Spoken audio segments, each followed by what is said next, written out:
Welcome back. We are here. Second best of 3 of the day. Team Empire just defeated NIP in the lower bracket of the group stage, and they've made their way through to the playoffs of Mr. Cat EU Invitational to play against Virtus.Pro, who have Solo back. And we're on a new patch. It's a Chen first pick. Wouldn't expect anything different from VP to go for the Chen Shadow Fiend opener to also deny it from Team Empire. As we get ourselves into this wonderful, wonderful game number 1 of this best of 3. Trent! Oh!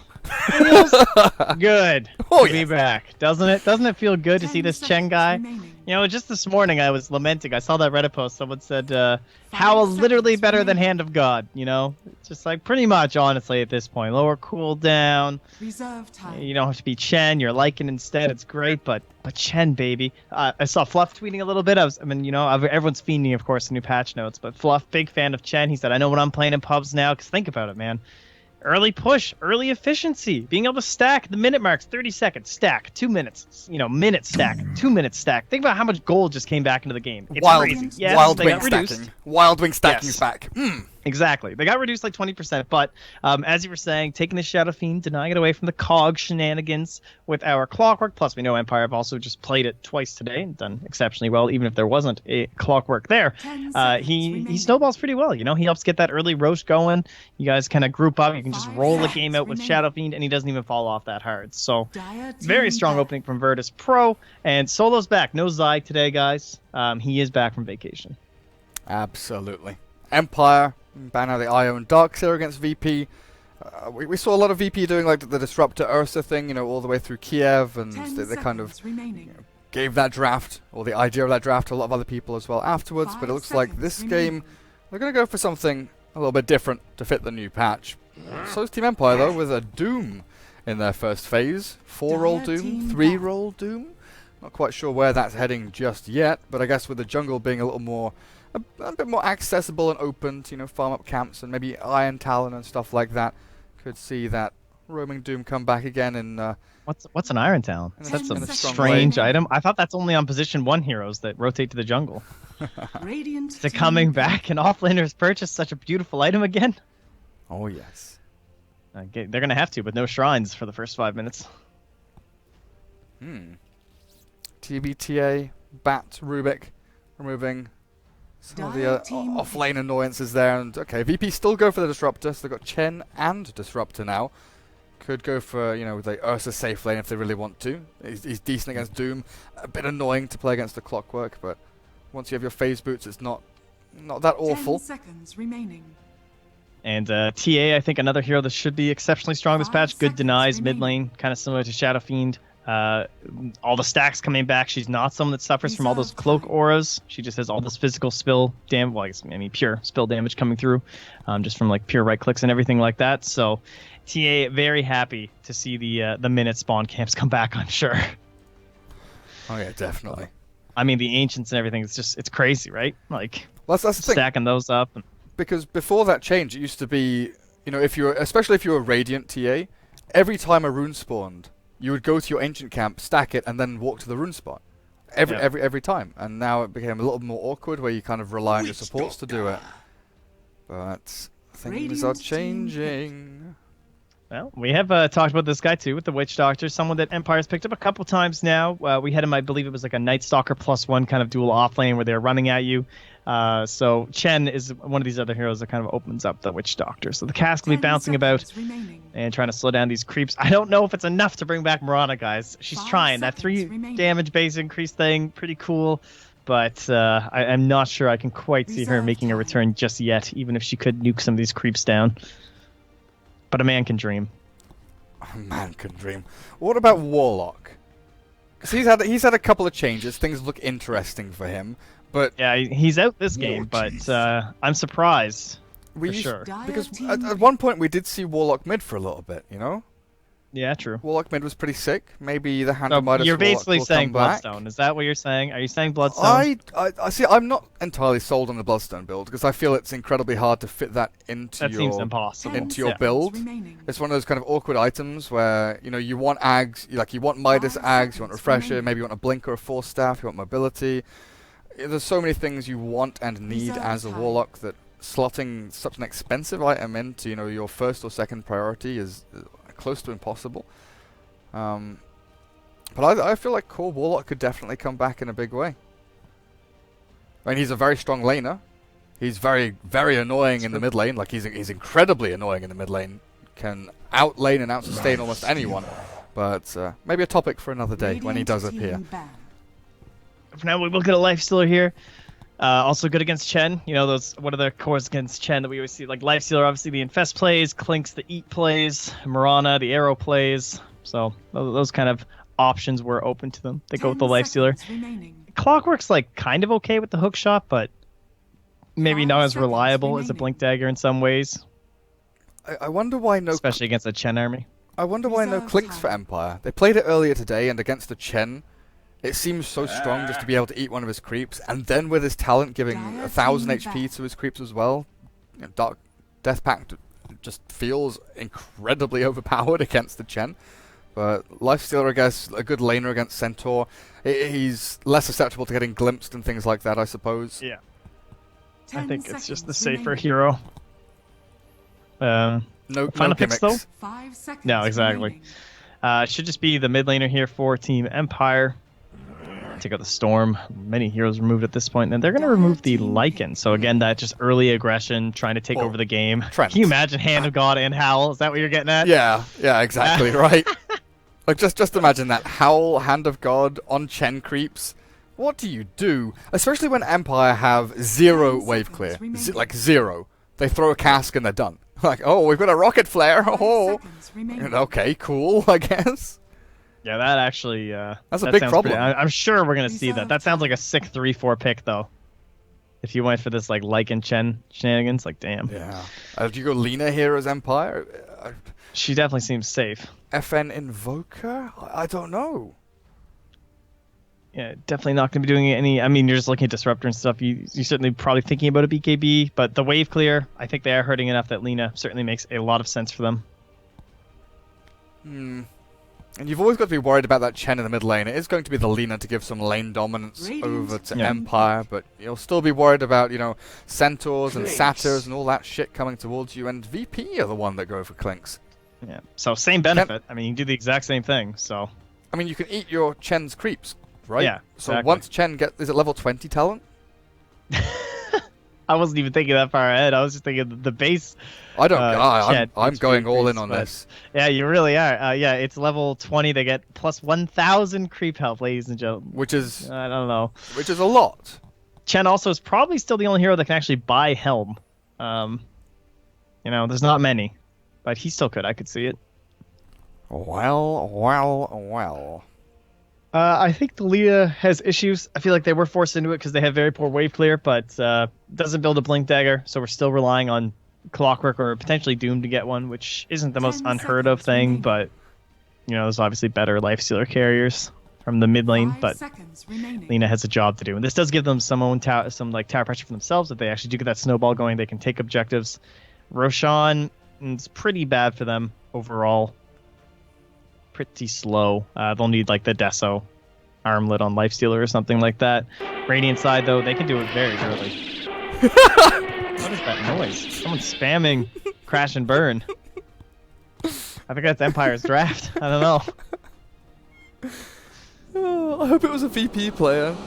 I really hope it was a VP player doing that. We can check the chat log in a second, but in we go. Game number 1 of this best of 3 for the Mr. Cat EU Invitational, the CIS derby here between Empire and Virtus.Pro. Empire, they started off the week, or I guess they ended the weekend not doing too great. Is this a new angle on the Team Tower Showdown? I'm not It's sure. different. Anyway. It was Pasha. Yeah. It was Yapashi Yabashu. Crash and burn. Prepare for battle. No TPs in the Radiant. Oh. Interesting.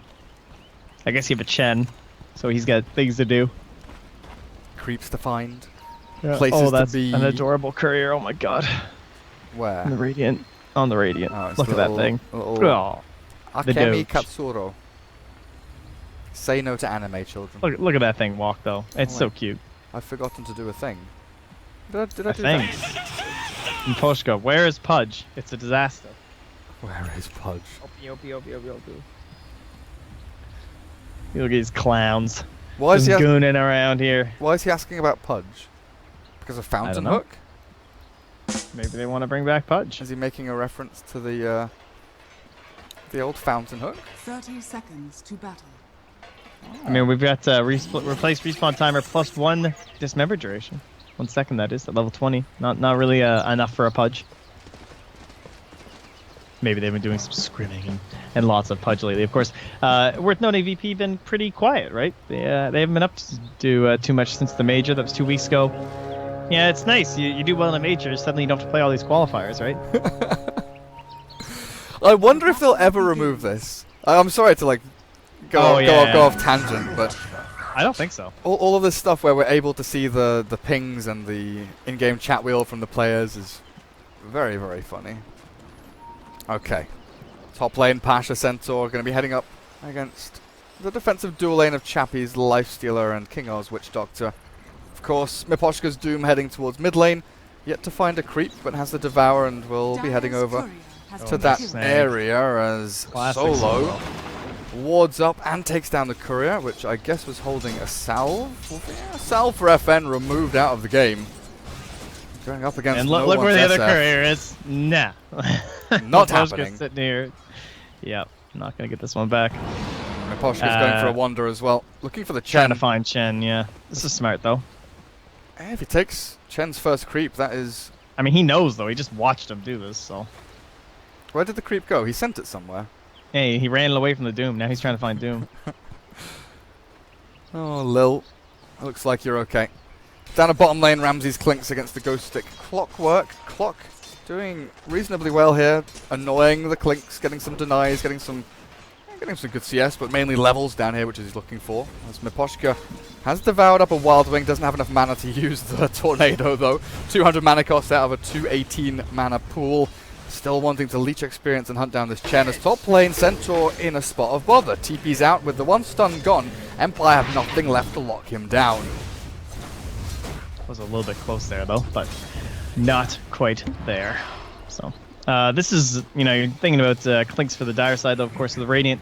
Clockwork's still a little bit weaker, I would say, by himself against someone like a Clinks compared to like a Centaur Warrunner Ribby. You can trade a little bit easier. Clockwork, though, not going to have the best time. Like Ramsey's already has boots, and you can't really start with those. You need this poor man's shield, so pretty free. And you have the annoying nuisance of Solo and his Raiden outfit here, like it's from Mortal Kombat or something. The lightning bird. Oh yeah, he's even got the hat. That's great. Good stuff, good stuff. So Miposhka's having a little bit of a struggle here trying to find a Chen. Lil has kind of outmaneuvered him. Ghost Stick in trouble. Thunderstrike with the right clicks coming through. Not enough to finish him off. Of course, he doesn't have the Shrine anymore. It's on cooldown. Just like runs over. Yeah, he's not there. Yeah, I don't have that available. I've got to go back to Fountain. I've got to go back to base. He gets a bounty rune, though, at the very least. Maybe thinks about stacking a camp or something, but goes all the way home. But Chen has moved. Cries of offlaners everywhere. Chen has moved all the way into the dire jungle. Still with his trusty Centaur. He'll find himself a nice little dark troll now, though. But this is meaning that Miposhka is having a lot of redundancy in his movements. You know, he's moved west, south, east, north. He can't find the Chen. He can't find anywhere to go. And freaking out. Solo's found another courier snipe, Trent. That has just delivered. That's just delivered the bottle and salve out to FN. Solo might pay for this with his life, but like, he walks into Lil. There's a Chen in my jungle as well. What's going on? Miposhka eats up the Dark Troll, chasing down Solo, but the little skeletons... Okay, there we go. He has the ensnare, but they don't have enough damage just yet. Maybe with King R with a cast forward, they'll find the final click in, and FN will find the first blood. But in the meantime, it's an open lane for no one. Denying range creeps. Range creeps. Oh, beautiful. Yeah. Give him the taunt. Oh, it feels good. It does feel very good. So how's everything going here? It looks like Raiden are kind of, you know, inching away with a little bit of a lead. Their kind of map movements have been on point. Ghost Stick's doing decently against Ramses. He's getting a lot of levels down here and actually applying pressure. But what's the Doom meant to accomplish if he can't zone and find the Chen? Yeah, that's the problem, right? I mean, that's supposed to be his job. He can still come in mid, I think. Oh, is he dead? Trying to, I don't know. They were still close range, but no one just couldn't quite find it. Does Roshan still have the glitchy areas where you can hide without being seen? Because there used to be like like in the old Roche pit, used to be like a square here that yeah, if you like walk right in, here. you can't see across. I'm not sure. I think it's still there. Okay. But, I mean, it was there like forever on the other half of the map. But, FN's either way, they basically just need 6 on a ghost stick, I guess, right? And Yeah. try and make plays from there. But it's going to be very tough because, as you know, you're saying there's this lead on the Radiant side, which there is. And Shadowfiend's going to be pretty jacked up by then, building into his ring. Then who's going to be alone? Like, what's the Ramses? level? What's the level difference? Almost a full level difference between Pasha FN and... top. Oh. Yeah, Maledict is up. Damage is there. Ghost Stick was being run out a little bit, but he's full HP, so no real kill power there. But you just look at the difference between, you know, denying range creeps and not denying range creeps. Fair enough, FN did move into the jungle for that, you know, kill over on the Disruptor after he snapped his courier, but there's a full level between Shadowfiend and Lina. 15 Stacks, though. denies. I mean, what was it, a 20% drop in neutrals? Yeah, experience and gold. Yeah, so this, yes, stacks are back, but that is kind of an issue, right? Still, it is still definitely a net gain, of course, if you are getting stacks every minute compared to 2 minutes. They would have to have it if they wanted to negate that, so. Yeah, something that maybe Solo can go and look for, stack up his jungle for the Clinks to go and take a couple of creeps, or SF to clear with razors, while Empire really only have the Lina to clear out those jungle camps if you do stack them. I guess Doom can also devour, but not amazing. Bottom lane, Ghost Stick has trapped Ramses inside the cogs here, but didn't expect the Lil Chen to be wandering into lane. Solo and Ramses both very low on HP, as Miposhka coming in from the west. The evil Doombringer has found Solo's Disruptor and swipes him down in his own jungle. Nice move there, just kind of finding something from nothing basically with this Doom. Find the Chen as well, and you're not even gonna cancel that clarity, bro? yeah, apparently not. He's the Satyr though. You disappoint me. Oh, that was like 75% regen still left on that clarity. Oh, Doesn't even give him the love tap. Shadowfiend. Maledict with Laguna Blade. That's a nice pick off there. Finds it with a cask. Initiation, I guess, with a stun from FN following through, but more than enough damage to kill the Shadowfiend before anyone could react. And in the meantime, while I'm looking over there, bot lane, they go in again. Miposhka's owning, I guess. You know, he had a super rough early start, and then suddenly he comes in and has a dust to make sure they kill Clinks. So, recovered. Sick plays by him. Basically spent the first 4 minutes doing nothing but trying to find a Chen that was invisible. And Lil not going to find the stack here. I think that's what he's trying to do at least, but did not go through. The two supports dancing around, Solo as well as King R, kind of eyeing each other up. One observable did go down from the Radiant team though, and the sentries placed by King R in the incorrect position. Won't find it. And won't get the D ward, but bot lane again, they are eyeing up Ramses. Another dust ready for Miposhka. He's level 6 here yet for Clockwork. It's very, very close. He needs maybe one creep to get that level 6, and they have the hookshot into cogs. And he's even carrying dust himself. They have smoked the supports over here, though. They were waiting to finish off this camp and then immediately Solo popped it. So they're on their way bottom. They know this is coming. Oh, that creep's going to die. It's not enough. Not enough. He's so close to level 6, but this dust, can they slow him down? The battery salt's there, but it doesn't connect in onto Ramses. He finishes off Miposhka with ease, and Ghost Stick's under the tower inside a cave of his own design. The cogs trap him in with Solo, but Solo survives. Perfectly played by VP. Understood exactly what was happening. And Ramses just had to hold and try and make sure that he doesn't go down before the support and reinforcements can get there. So nice rotation from Lil. I mean, it's one thing to have to try and set ganks up as a Chen. That can be a little bit difficult, but certainly get you snowballing. But top lane, Pasha is going to find himself a kill with the help of Lil TPing in there. Yeah, nice little play. King R just walked up into the wrong neighborhood. Good TP from Lil to get into there with a level 2. In that test of faith, Radiant jungle, Solo's being chased by Miposhka again. He eats another creep. Doom is here again. Slows down Solo, but in comes the Shadowfiend. There's a hook shot over in the back end. I want to see what's going on there because, yep, Ghost Stick's trying to hunt down the Ramses Clinks. A more important kill as Ramses does not juke through the trees. In comes no one, though. Hasted up Shadowfiend. Now, again, there's no hook shot. There's cogs in 2 seconds, and it might be enough to buy Ghost Stick some time. Jukes around into the fog. The cask is there as well. One more raise, not quite it. Woo. No one misses out on the final hit. King R. Where'd that damn Witch Doctor go? Where are you hiding? You took my kill. Rocket Flare. Well, give vision for King R to retreat and get away from the Shadow Fiend. Is under attack.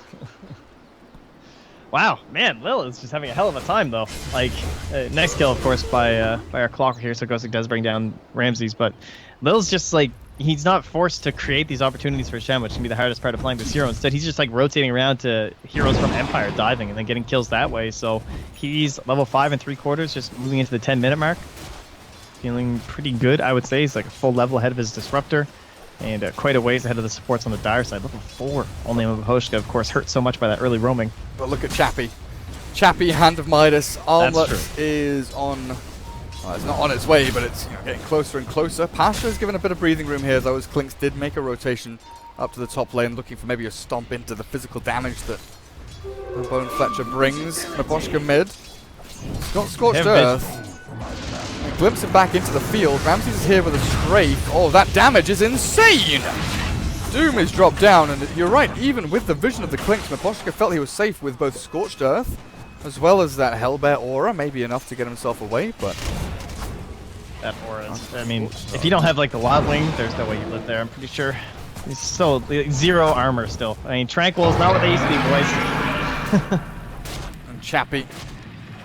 The golden alien thing. Lifestealer on top, tries to go in, forces the Stampede from Pasha at the very least, but everything is slowed down here. Lil holds onto a smoke, and he's of course rushing into that Aghanim Scepter. No Arcane's mech for him. Wants the Ancient creeps as quickly as he can, but he's got a full arsenal of creeps to throw into the enemy team at this point. With a glimpse back, that's perfect. They have vision up on the high ground.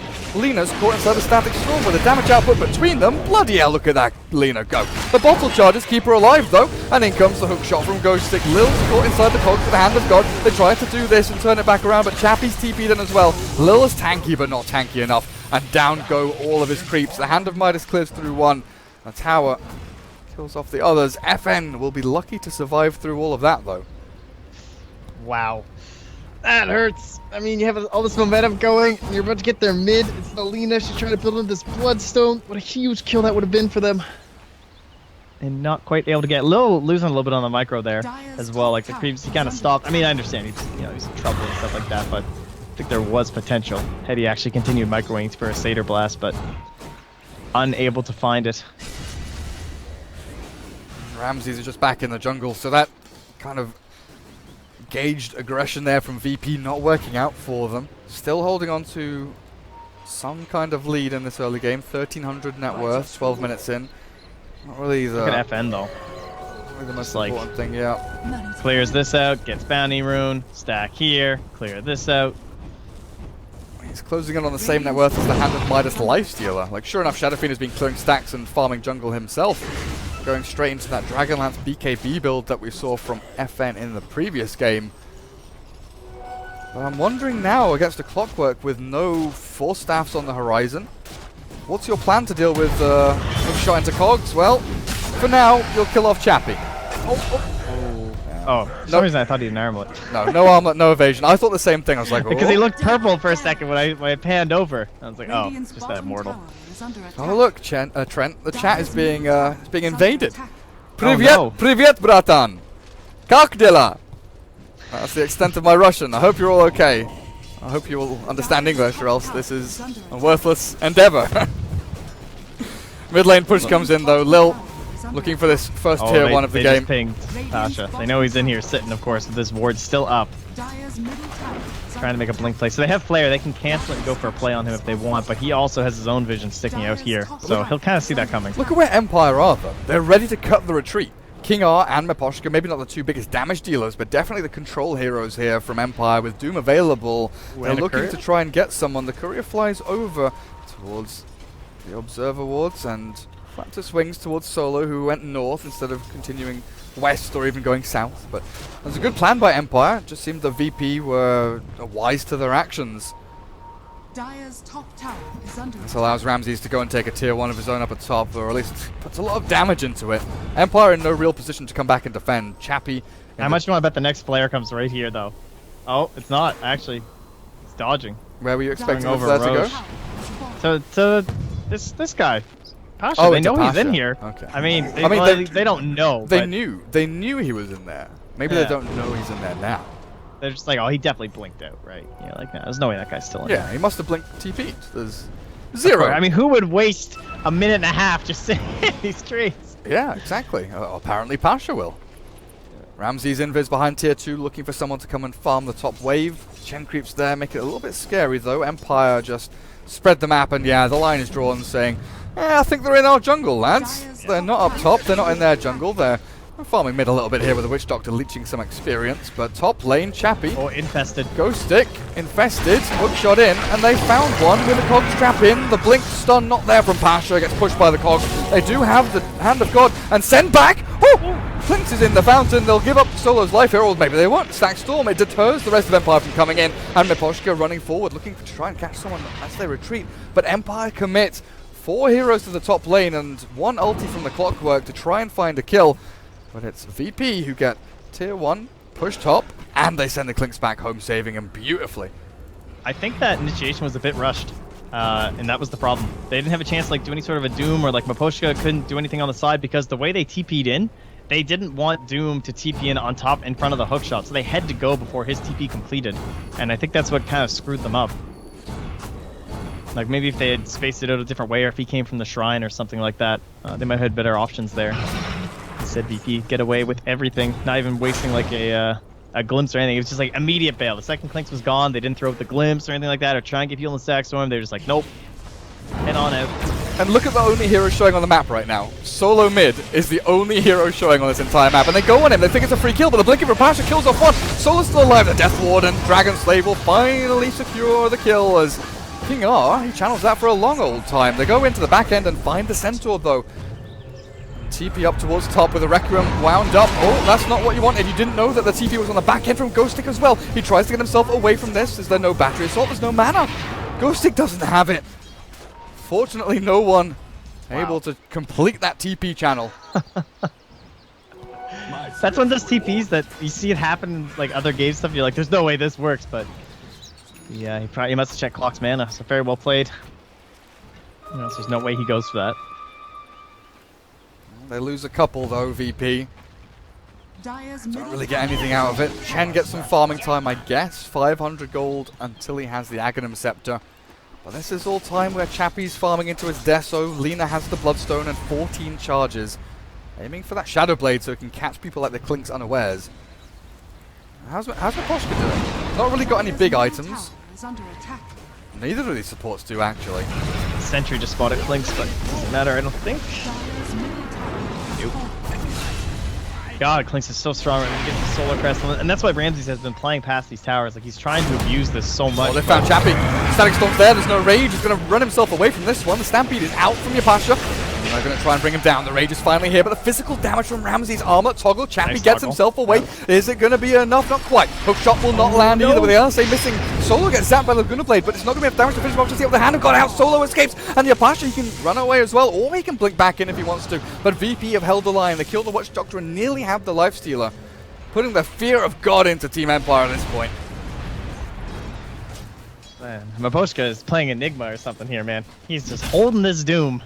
He's never throwing this thing out, but he doesn't really have a good option, because every time he gets a chance to throw it, it's when the enemy's on the retreat, and he doesn't want to just waste it. But it's just, you're not really feeling the impact of this hero. Of course, now he'll find Lil.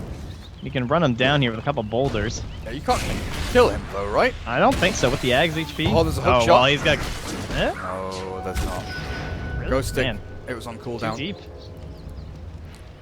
But, like, who do you doom, though? Who is your target to doom in this game? You don't doom Centaur. You don't doom... do you doom SF? I guess Shadow Fiend's probably the best one, honestly, just so he's not Requiming and whatnot. I guess you get him early. You get rid of Clinks' Searing Arrows, right? But Yeah. it's just awkward to doom someone just for that. Empire, they've smoked his 5. They need to make something happen. They feel the tension here. Pasha has used his blink, and I think this should be a relatively simple kill if they can just find the jump. And they will with the hook shot from Ghost Stick straight on in. FN acquiring yet another Bloodstone, and there's the Force Staff. This is what I was... I know. Really, as soon as he gets hooked, he's like, I need a Force Staff. I had to look at his items twice. Like, what the hell? What is that thing? But of course, Ring of Health now, guys. It's now a part of your Force Staff. Radiant structures. But this allows no one with the rest of VP to shove in onto tier 2. They have an Ancient Black Dragon. Would like it to be a Granite Golem maybe, but Empire, they're coming in from the back again. They love these kind of wraparound plays, but Miposhka, oh, he baits out the Stack Storm and Field. BKB also by no one. He's trying to get the right clicks in, but now he's doomed up. A couple more clicks into Miposhka will finish him off, but in comes FN and Chappie. FN dying, oh, he's dead. Ramses finds the secure on that one, but another Kinetic Field and no rage for Chappie. He just infests into a lovely melee creep and wanders on back his merry way. Nina's back with Shadow Blade, but no TP, so no chance to help defend this tower, and down it goes, and that'll keep up their lead here. So they lose Chen, but they take a Doom in return. I think they'll be okay with that. VP still looking like they haven't really lost a step since Kiev. 11-11 on the kill score, but that's not really how this game is going at all, honestly. No, 5,000 net worth lead. Shadow Fiend getting very, very strong at this point, and moving into the Hurricane Pike himself. Like it's solo. Where is he? Bracer. Yeah, I thought Crystal Maiden, but he's going Rod of Atos, right? This is great. Yeah, man. We're going to stack these things up. We're Bracer gamers. Double Bracer is so strong now. 1,240 HP Chen. He's got a magic wand. He's got his tranquils. So think about like all that flat HP now with the HP regen from tranquils is actually sick. So he has 17.1 HP regen. Not Holy. bad. Not bad. No, that's okay. That's pretty satisfactory, honestly. There is a DD rune next to the Roshan pit, though, Trent. I'm not sure if you've seen that before. Typical. Friggin' typical. I think we only saw it. We only saw it like What's four. this? We only saw it like 4 times in the previous series where NIP were up against. Oh, they're Team gonna Empire. infest. Are they? No? Thinking about it. Considering. Chappie just walks up to the creep wave, exposes his DD rune. VP still posturing as though they want to take this fight. Oh, solo. That is not a sentry worth dying over. He places it and is like, do I go up high ground? No. No. I mean, he had an observer and a sentry in it too. It's a little disappointing, but that's the life. And now instead he'll move north and plant some vision. So still thinking about the Roche pit. Obviously under everyone's mind. Vision from the Radiant put down. Vision from the Dire thrown in via the flare. And everyone just patiently waiting here. And they're going to force their hand here. VP can feel the edge they have. They have Static Storm. They have the Hand of God. So it's all just on Lil getting that big plane. There's their infest. Miposhka looking to TP in, but the hook shot is perfect onto no one. They turn back to fight with a Stunning Storm drop. They get the Aegis onto Chappie. Death Ward is dropped and the Requiem is launched, but VP are being shredded here by Team Empire. The Blink Stomp will land, the Doom is thrown as well. Yapasha not gonna be too worried about that, but Empire, they get a 1-for-1 trade-off, but like you said, they did indeed get the kill as well, as that Aegis of the Immortal over onto the Lifestealer, which is a huge bonus for them. Yep. Don't have to, like, you generally in those fights when you're down like this and you take it, even if you get the Aegis, you lose it, but that was just totally shut down. No counterplay available from the Radiant, partially because that Doom being thrown out there, so well done by Miposhka. In the end, the gold change isn't even that much. It's like 200 according to the fight recap, which is kind of crazy, but the 3,000 damage thrown out there from Chappie helping to secure that one. And now, what can they do with this Aegis, though? Because, like, look at FN down here. Ramses. Does he just die? Flying him up. Oh, he's I don't got know. Shadow I don't Blade. think so. He's Shadow Blade. There's no reveal on detection. Ramses, you're right. Miposhka might die, but though. Yeah, he's a little bit more worrisome. He's in a very interesting position. FN, yep, goes invis. Miposhka's coming in from the side. He has no reveal, though. Ghost stick. Frost armor. He tries it. He tries the hook shot. He had the dust available as well, but Ramses guttering away. Not going to get landed there by the fishing of Team Empire. Sure, Miposhka's very happy he chose to take the Ogre and have that ice armor on him, and now he's going to build up his medallion, which is complete. Almost has the Solar Crest, too. So let's go back over this now. So Clinks has the 25% evasion, and now when Doom picks up the Solar Crest, he can place it upon his ally to give his ally 25% True Strike to try and strike the Clinks. Wait, no. Yes, like the Doom. Yes. When cast on an enemy, it removes 10 armor and grants your allies to have 25% true strike chance. Yes. So if Miposhka takes it and puts it on, like, let's say he puts it on Lina to hit the Clinks, that's what I'm saying. No, you put it on the Clinks and everyone has true strike against the Clinks. Wait, what? Is that how it works? If you put it on, maybe I if you misread put it. it on an ally, the ally gets 10 armor and 25 Oh, evasion. they still get the evasion. Dyer's Oh, Yeah. okay. I misread it. I was really confused. I was like, that's such a weird mechanic, but I'll go with it. All right, perfect. Thank you for clarifying, Yeah. Gareth. It's like a mini Bloodthorn kind of thing, right? Yeah. Oh god, okay. Witch Doctor obliterated. Pasha inside the cogs looking for ghosting as well. The Blade Mail is there, but Stagstorm down. Okay, Lifestealer can't rage, but he's outside. He's moved around. Kinetic Field not holding him inside. Solo on the retreat out. It looks like the Stampede will get a bit of distance as well. There's nothing else to catch him. And VP repositioned up on the high ground with Chappie being wailed away upon by the Clinks. A Kinetic Field again with a stomp down on top of him. He's going to drop as well. The Aegis down. Empire. From the high ground they come, but VP retreat. They know there are still spells to be cast here. A TP away will allow VP is under attack. to at least get a bit of distance again. No one. Hurricane Pike and Teleport also available to him. And I don't think High anyone ground else there, is but- going to die.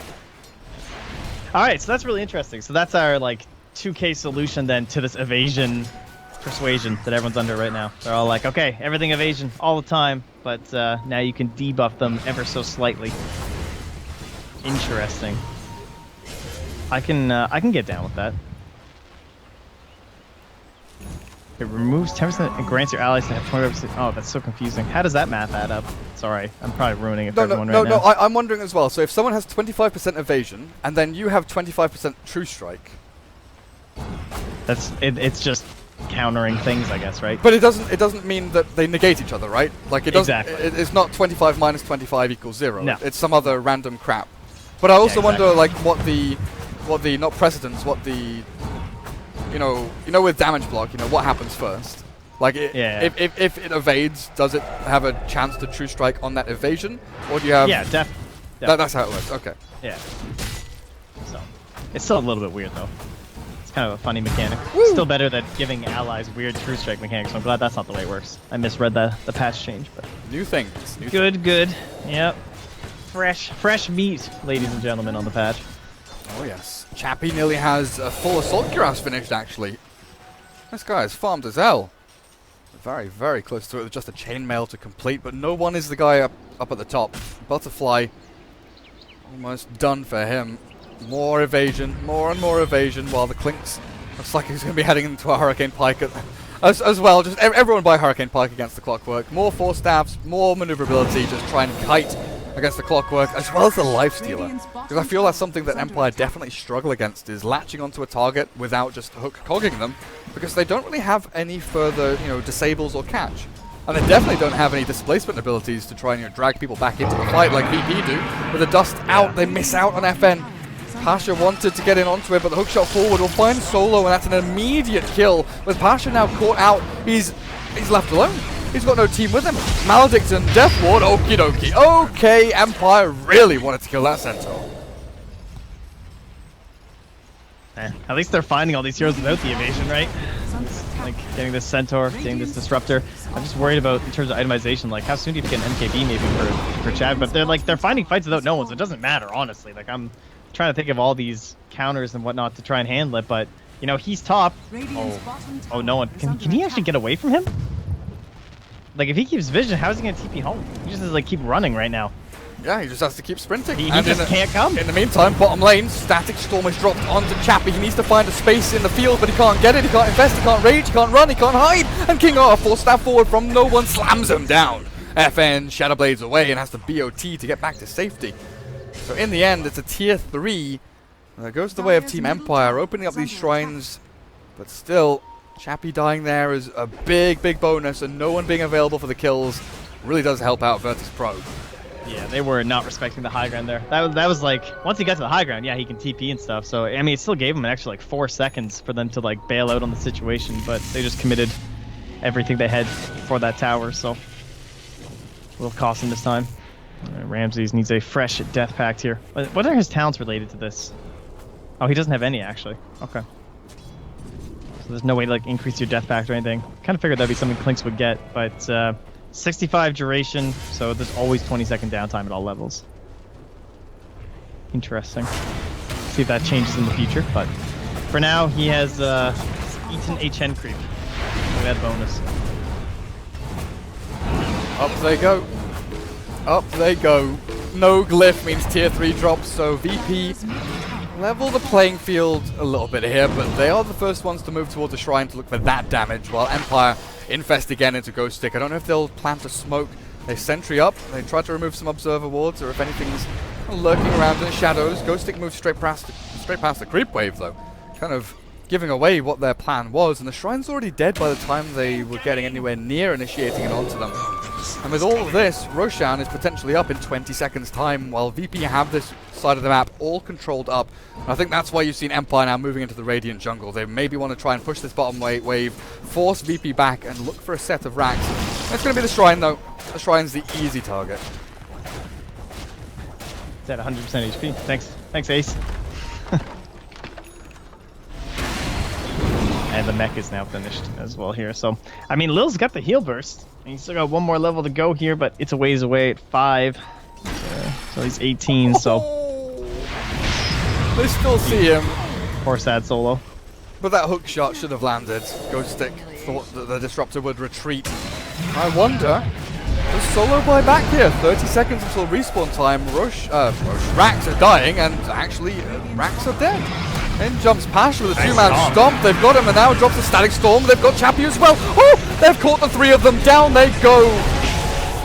The gutter is wide, and Empire find out how quick they can slide. King R will try and go set the TP to have a stun. They've got nothing to cancel. No damage either. He gets himself back to Fountain. But that is still a melee Rax falling the way of Team Empire. Now VP, they've got some decisions to make. Do we run down mid? Do we find a Rax of our own, or do we go Roshan? It's probably the big one. They know Cheese is up now, right? Because this is the second one. I would think maybe that would be it, but they want to force the Chappie buyback, which is definitely understandable. I didn't realize this was 45 seconds, so they should have time to force this. Disruptor is missing. Yeah, that was a very good buyback. 100% necessary there from Solo. It just guarantees so much, and now they force that buyback, and they're still staying. They have the Hurricane Pike. No one's pretty safe here. They also have this Prowler Shaman with the root effect. You know, if it gets a hit in onto the Lifestealer, that can cause some serious problems for Empire. Roshan scouted again by the Rocket Flare, and the Dire team need to make a move because they're starting without Static Storm. And Ramses are both inside the pit. How long until Static Storm comes up? 17 seconds. I don't think it matters. Roshan is dead. It definitely does not matter at all. Cheese dropped on the floor. Hopefully no one will forget to pick that one up. Not today. Was that you guys in that game? PD against NIP. 2 consecutive Roshans where Cheese just stayed in the pit. That's great. That's some clowny shit right there. Well, no one is feeling rather invincible at this point. Aegis, Morbid Mask, Butterfly. He's got his BKB and Hurricane Pike. He's pretty much got all he could ever need. He's taunting away. He's doing the dance. I'll dig that. All we need is a charge emote at this point, and there goes Infest, but it's actually back. It's been lurking so long. Oh, hello. The 2-man Stompy catches the Lifestealer as well. The 4-staff back again, but the Doom is caught. Aposhka's dead, and look at them go. King R is stood outside the Cogs. He has a Death Ward to throw, and now he goes in. Pasha's caught with it, but Ghost Stick's already dead. Static Storm dropped to cancel it out, and Witch Doctor on the retreat has a Ghost Scepter to try and save himself, but... Can he do it again? I don't think it's happening this time.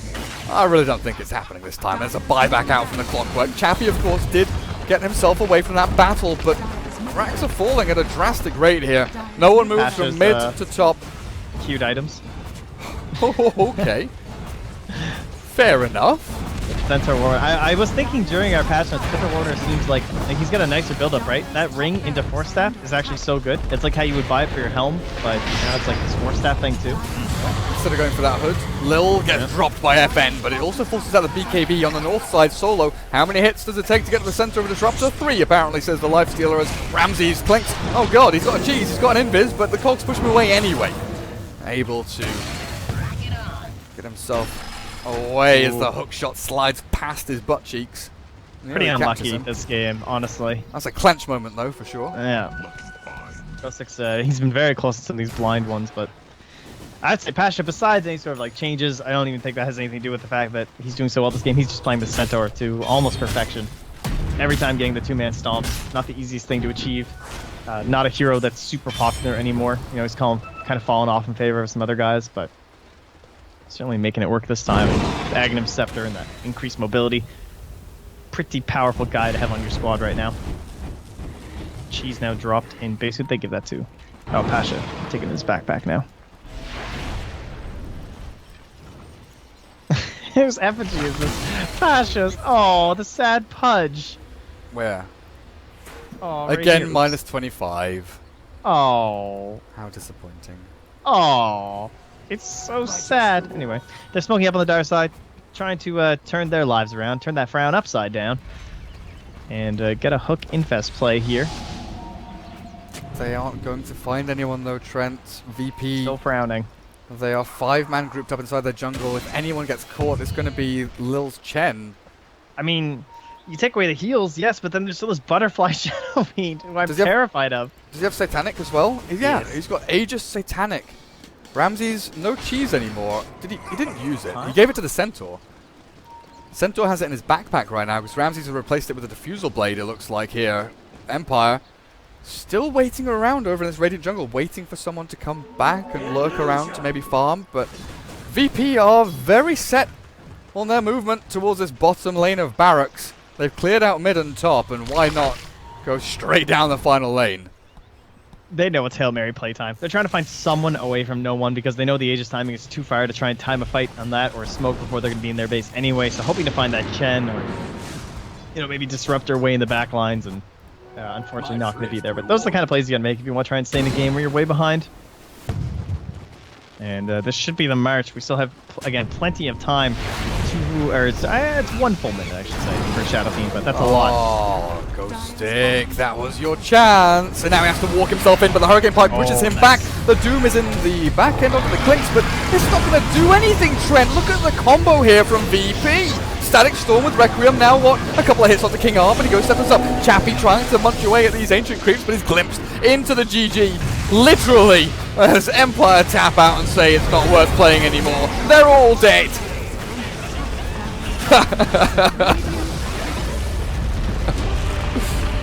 Oh, dearie me. I love that. They're going love to that. stop spamming that or else they lose it. Yabasha Yabashu. Very good. Very, very good. VP taking game number 1. It was... This looks like how much Empire owned this morning, you know? It's like the Yeah. next tier, right? But, like, it looked a bit spotty, you know, Empire stealing Aegis. There were a couple of fights where Empire looked good. They just didn't have that kind of overall, you know, how do we win this game without just outplaying people kind of thing. VP had the Chen to push towers, they had a Centaur to initiate. Pasha's like 2 or 3 man stuns, you know, in consecutive fights were very impressive. But I think this was just the VP show. Best of 3 though. Game number 2 coming up in a little bit.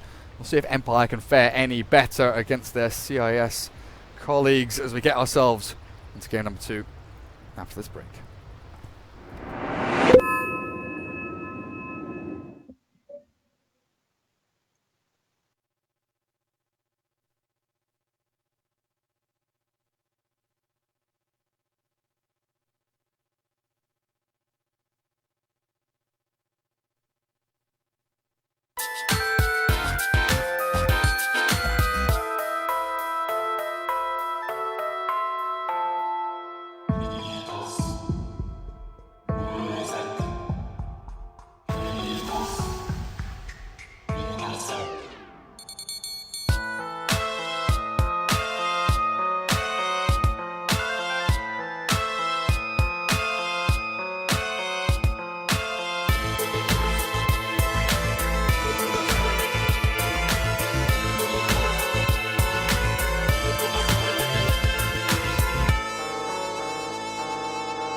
All right. Game number 2 in this best of 3. It's our second series of the day for the Mr. Cat EU Invitational. I'm Gareth in the JD Studios, and we're ready with a draft for this wonderful, wonderful new patch where VP are taking on Team Empire, the CIS derby, back at it again.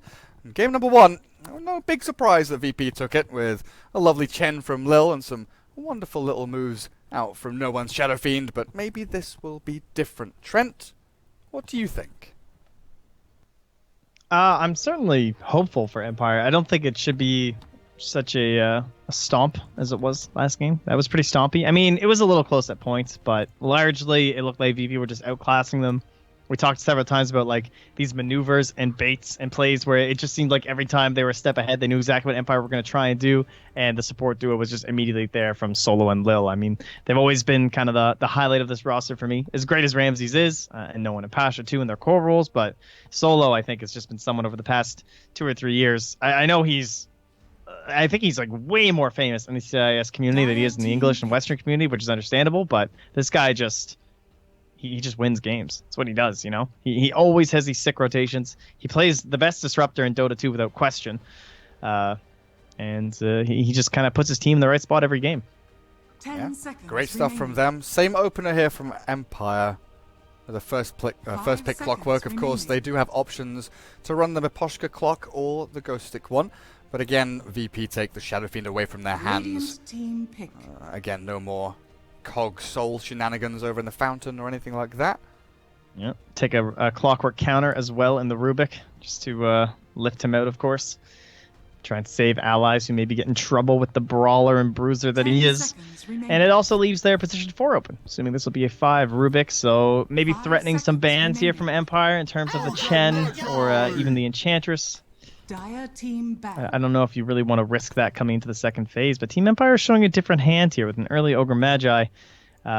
Magnus is already banned. We're not going to be getting any sort of Bloodlust and Empower shenanigans, but empowered heroes on their own can still be pretty strong. Or 10 rather, seconds Bloodlusted heroes, remaining. that is. Oh yeah, they definitely can. You know, we used to see the strength of the sniper with seconds Bloodlust on him, and that was annoying. Even heroes are just, like TA, who have natural damage sources. Reserve The Bloodlust time. on them can be very scary to face up against. And yeah, speaking of sniper, I wonder if they do just ban Radiant sniper team TA back. at this point. Yeah, there goes the Dire Chen too, team so back. kind of understandable. I think TA would be... I'm a little surprised. Left Radiant in. I team mean, banned. that seems pretty strong for Empire. See it, yeah, just... Dire Oh, man. team pick. Come on, guys. We're not going to get any love here. So, as expected, they'll be removed. I mean, they didn't take a hero that really counters them either with the Ogre Magi, so it was kind of assumed that they were not going to be looking to deal with any sort of that early aggression from neutrals 10 seconds who no remaining. longer play neutral. Just banning Lil, I guess. Wisp, 5 Chen, seconds Enchantress, remaining. take them all out. TB instead of TA, I guess, is more of a tempo thing. You know, with Shadow Reserve Fiend time. Rubik, you want a bit of time to get your farm up and running, and Terrorblade with Bloodlust can just, he mauls through towers so quickly that it can be difficult at times to really know what to do up against him. VP just feeling they'd rather remove him from the hero pool altogether. They played some core Veno. Now I know Ramses played it one game. That was with the Shadow Fiend, right? At Kiev, and then they played it again from the mid roll as well. And I'm wondering if VP are going to think about that, Radiant because team pick. I feel like a TA has got to be coming here, or at least they're 100% ready for it. Like, she's in the pool. Oh my god. That- It's a see- disaster, see- Lich. I don't mind that being in game, but during the draft, it's a little bit annoying. 10 seconds remaining. Just a little bit. So 5 with denies seconds being changed remaining. now giving you experience, Lich's sacrifice, do they count as denies or Reserve not? Because I time. remember like at one point they did, then they didn't, then they did, then they didn't, or something like that. I don't think they do. I'm They like don't? 90% sure they don't. Okay, so you don't get the sacrifice whatever percent XP Yeah, that shouldn't be added on, because it's on not top actually of what a he deny. gets. Okay. But Okay. good thinking. I was wondering if that's where VP were, moving towards, but I guess Lich is decent against... Lich is good against Ogre Magi because Frost Armor is good against Bloodlust, if that makes sense. Yep. Yep. Frost Armor is good against the attack speed. It's kind of negating what Ogre is picked for. Nice little Nice little kind of counter interaction there by VP. Lane control in general is also just better now because, again, denies. So the more that you're controlling the lane for your core, the more denies he's going to get, the more experience he's going to get. If there are 5 creeps spawning mid, Yep. you remove 1. There are then 4 creeps spawning mid. That's You're one sending less. the enemy mid back to 7.0. You take them. Yeah, exactly. Get outta here. You're like, you are not allowed to play on this patch, but you're going to revert this by picking 1 hero. 10 seconds remaining. Well, we will be getting ourselves another disruptor. Not too shocking. Don't want to reveal their core quite yet. Want to see a little bit more of what VP have to throw at them. And it's going to be an old classic. Team pick. The Omni Knight Shadow Fiend. Gotta say, that's some dirty ass filth. I mean, Lich, Frost Armor, Omni Knight. God. Oh boy, oh boy. I mean, Team Empire go with a disruptor for the catch, but catching someone that has a repel thrown onto them is nigh on impossible. So VP, their final hero, looks like it's going to be the 1 roll for 5 Ramses, seconds remaining. as they have their Pasha offlane Omni. Empire's still missing both of their real core Reserve heroes, the time. mid and the safe Storm lane, Spirit. while Storm is picked up, realizing that there is a Dire severe team lack of lockdown from VP, Rubik being the only, well, the only stun they've got. You know, there's Chain Frost to cancel TPs, but Telekinesis is the only real team fight control. And they had the 4-5 pick too, so it's fine to take your mid now, right? If you're worried about being banned. And you know what VP have banned? In like their last Radiant 7 team games, and banned. again, this was against OG, I suppose, but still, they were banning Storm Spirit last phase every single game. So if you wanted that hero, and we've seen that too, just in Mr. Cat, a lot of teams last banning Storm. You don't want to be 5th picked Storm, which is what happened with our Storm Spirit yesterday, 10 right? We had that seconds Drow draft that The came mid out with one. the Storm Spirit. Yeah. The mid one Storm. Secret ran him over, so. 5 seconds It was remaining. very, very big. Final ban out from VP. Anti-mage, course. okay, against Yeah. the Storm Spirit, Radiant fair enough. And then they Razor. pick up a Chappie Dire Razor. team pick. Okay. I've not been a fan of this hero in the past month or so, and it has been picked up a fair amount by Chappie, by Era, by a few of these, you know, Yep. sort of tier 2 European or CIS teams trying to Something find a was place. going on in the scrims, 100%. Because one 10 day we just came seconds back and remaining. everyone was picking Razor, just like non-stop. Like, all right, It what was. just happened? It was literally Yeah. like Seconds one weekend, remaining. everything's normal and fine, and everyone's happy. Then the Monday comes along, and it's like four Reserve matches time. with Razor in them for no reason. Yep. So now we can go for like a riskier hero in terms of like a Slark is still kind of okay. The only problem is then they're still not adding any more lockdown. And right now they have telekinesis, so you're kind of thinking it would be a little bit nice to have someone that either builds control with like a basher, or just straight up control through a spell. But of course that's also pretty difficult to get out of your 1 roll these days. Oh yo, position 1 slider. Are we back? Are we in? We're in. That's a Ramsey slider. Well, that's control for you. Oh, let's go. Damn. Are you okay, buddy? Yeah, man, how often do we get this guy? It's like never. Are you okay, buddy? Oh, I'm always okay if there's a you wanna- position 1 slider. Let's go. Do you want to go and change your underwear, Trent? But this is what you're talking about, right? I mean, you can't get position 1 heroes with control. There's like Sven, and everyone hates him. And I don't really want to be Sven versus this Razor. He's gonna like, and unless I burst him down fast enough, he's gonna be kiting me around. But my slider, I'm not gonna get kited. I'm slithering around like a badass. I've got repel. Good. Look, think Yep. of that. The blink into purification bomb. Blink Yep. crush purification. Oh, that's sick. Then you've got chain frost. Minus armor 10 synergy, Roche seconds control remaining. coming out from VP. The big question always around a 1-roll Slardar, though, 5 is seconds remaining. gaining items and keeping your farm and GPM running at a decent rate. Do we see the Midas Slardar come back? Is it going to be the classic armlet rush with the brown boots? Do we go for the blink dagger first? There are options there. Yeah, But I'm how- picturing Armalet, but you might be right with the Midas. Yeah, I feel like Midas might be the way to go against Razor. Because he Storm needs a Spirits. BKB this game. He sure does. So that kind of makes you start thinking about all these other items you need. You need a Blink Dagger, you need a BKB, you kind of need an Armlet. It's pretty strong this game, other than the Static Storm. Oh yeah, someone's right in chat. Electric team, Storm, Razor, and Disruptor.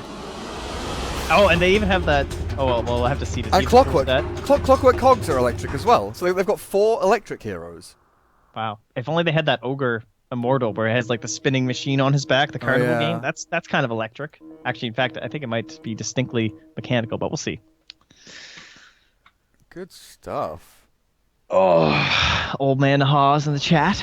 What's he Old man saying? himself. Heaven's Halberd Oh, he's buff is saying amazing for... Yeah. it's amazing for everyone, but you're right. I mean, that's a classic item in terms of, this guy loves his Sandras and whatnot, so anything that comes out of a Sange makes Razor a happy hero. That's true. He's decent against Razor as well, I guess. Not nearly enough emotes being spammed right now by these teams. A little disappointed. Very, very sad. Yeah. Miposhka scouted. I wonder if they will realize where he's placed that observer ward, because he placed it and then went deep to try and kind of give away his position. Maybe a bit obvious there from Miposhka, but VP, no sentries on them. No sentries on anyone. So Lil has a null talisman at level 1 on the Rubik.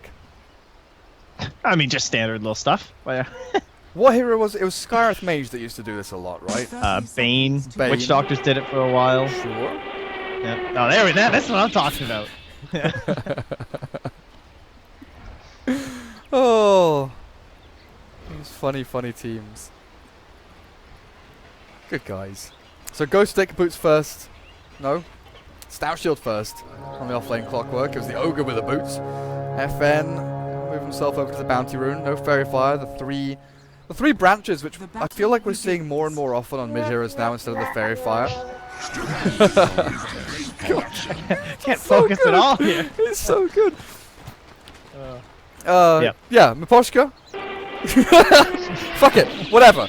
There are heroes on the map. They're going to their lanes.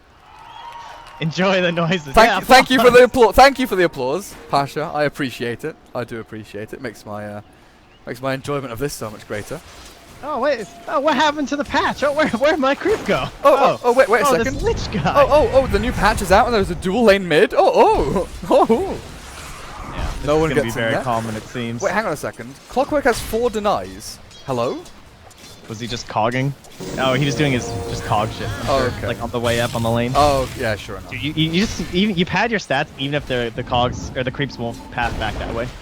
I was wondering how the hell he got so many. This damage might be enough, though. He tangos up a tree, but with the damage coming out, the body blocks from Ramses, Lil with this null talisman. Look at the damage, the final swipe.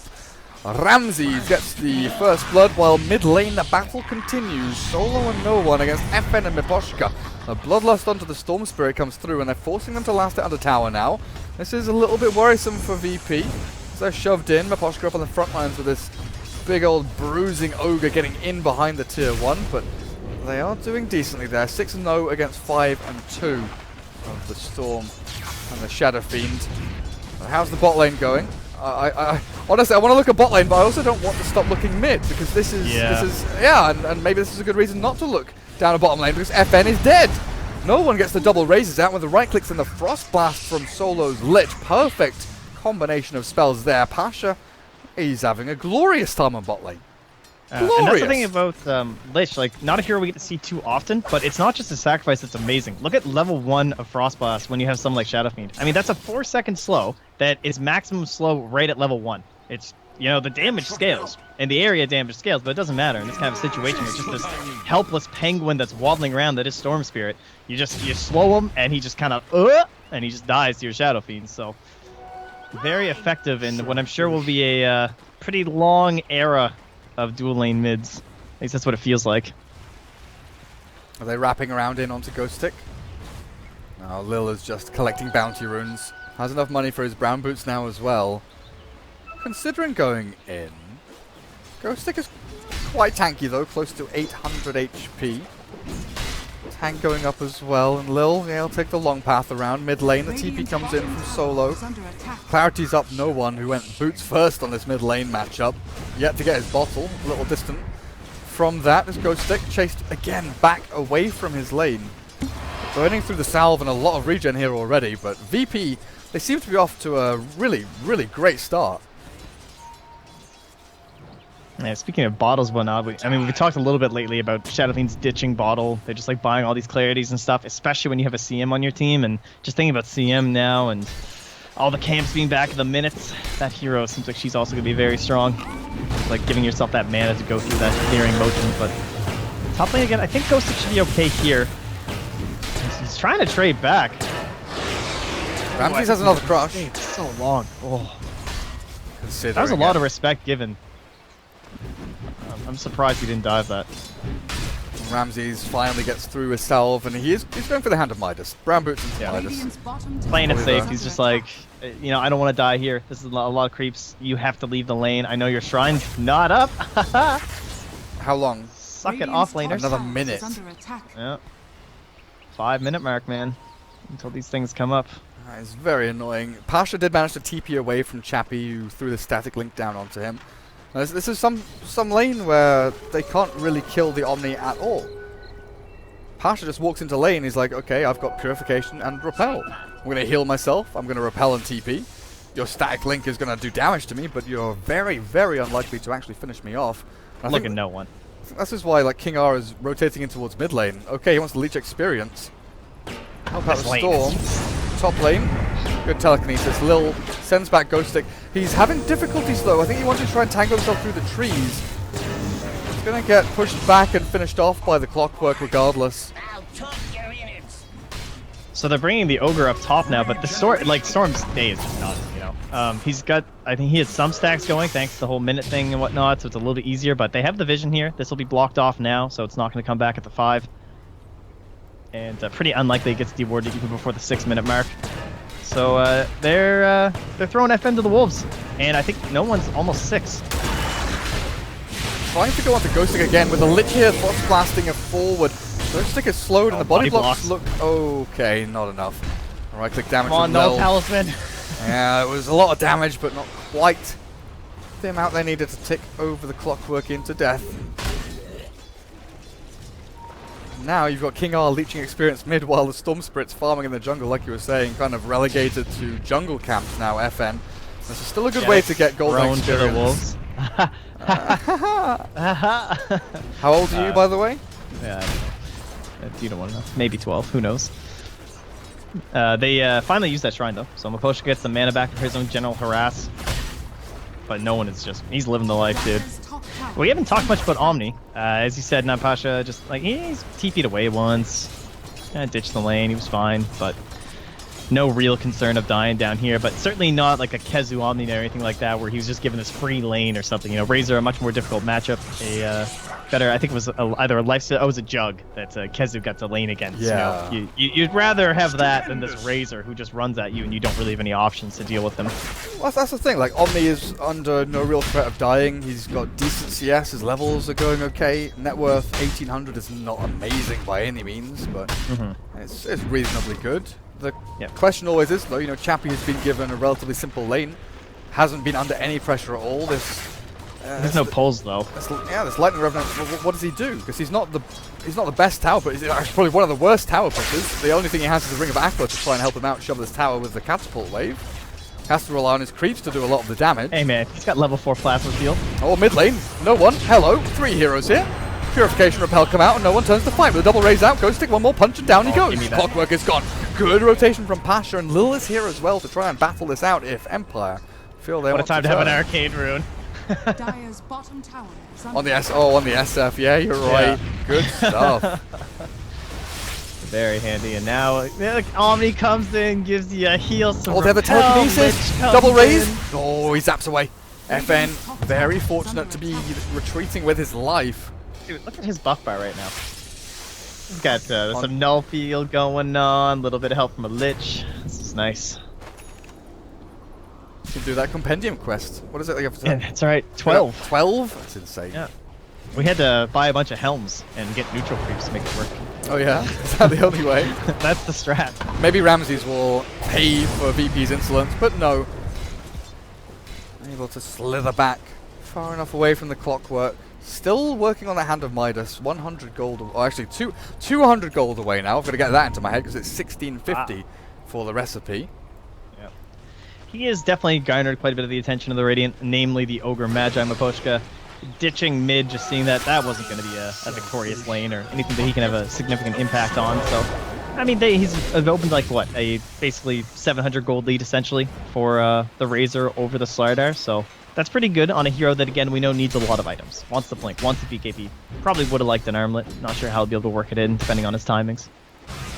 No one is still doing exceptionally well though. You know, the star player really of Virtus.Pro from the mid lane. Yeah, 4250 in the net worth, level 8, nearly level 9 actually. 8.5 minutes in, even with a dual lane mid. I guess the Lich experience with denying creeps does help out. Top lane, again in onto Ghost Stick, this time with the amp damage. We'll be able to secure, through the minus armor, a kill, which they've been really desperately needing up on this top lane to get that Slardar into a position where, you know, he is contesting the net worth of the Storm and the Razor. And you look at the Storm, with such a trash lane, with the fact he has to go back into the jungle, honestly, it's quite a surprise that he's still third in the net worth. All of that safe farming has paid off dividends for FN. Yeah, it's a blast from the past. It's minute spawn camps for a jungler that does it very, very quickly. I mean, Mason used to play this NEL Storm Spirit all the time, I remember. Where, you know, their draft goes to shit, they just fifth pick this jungle Storm, and honestly, it worked pretty well, because the guy, he can kill some neutrals pretty quick. Not as fast as he used to be able to, of course, before these cloak auras and whatnot, but still a hero that's very good at retreating there. Or when you used to be able to smoke and do it as well, like Puppy used to with yeah, the Darkseer and Storm. The Puppy Jungle Storm. Oh, it takes me back.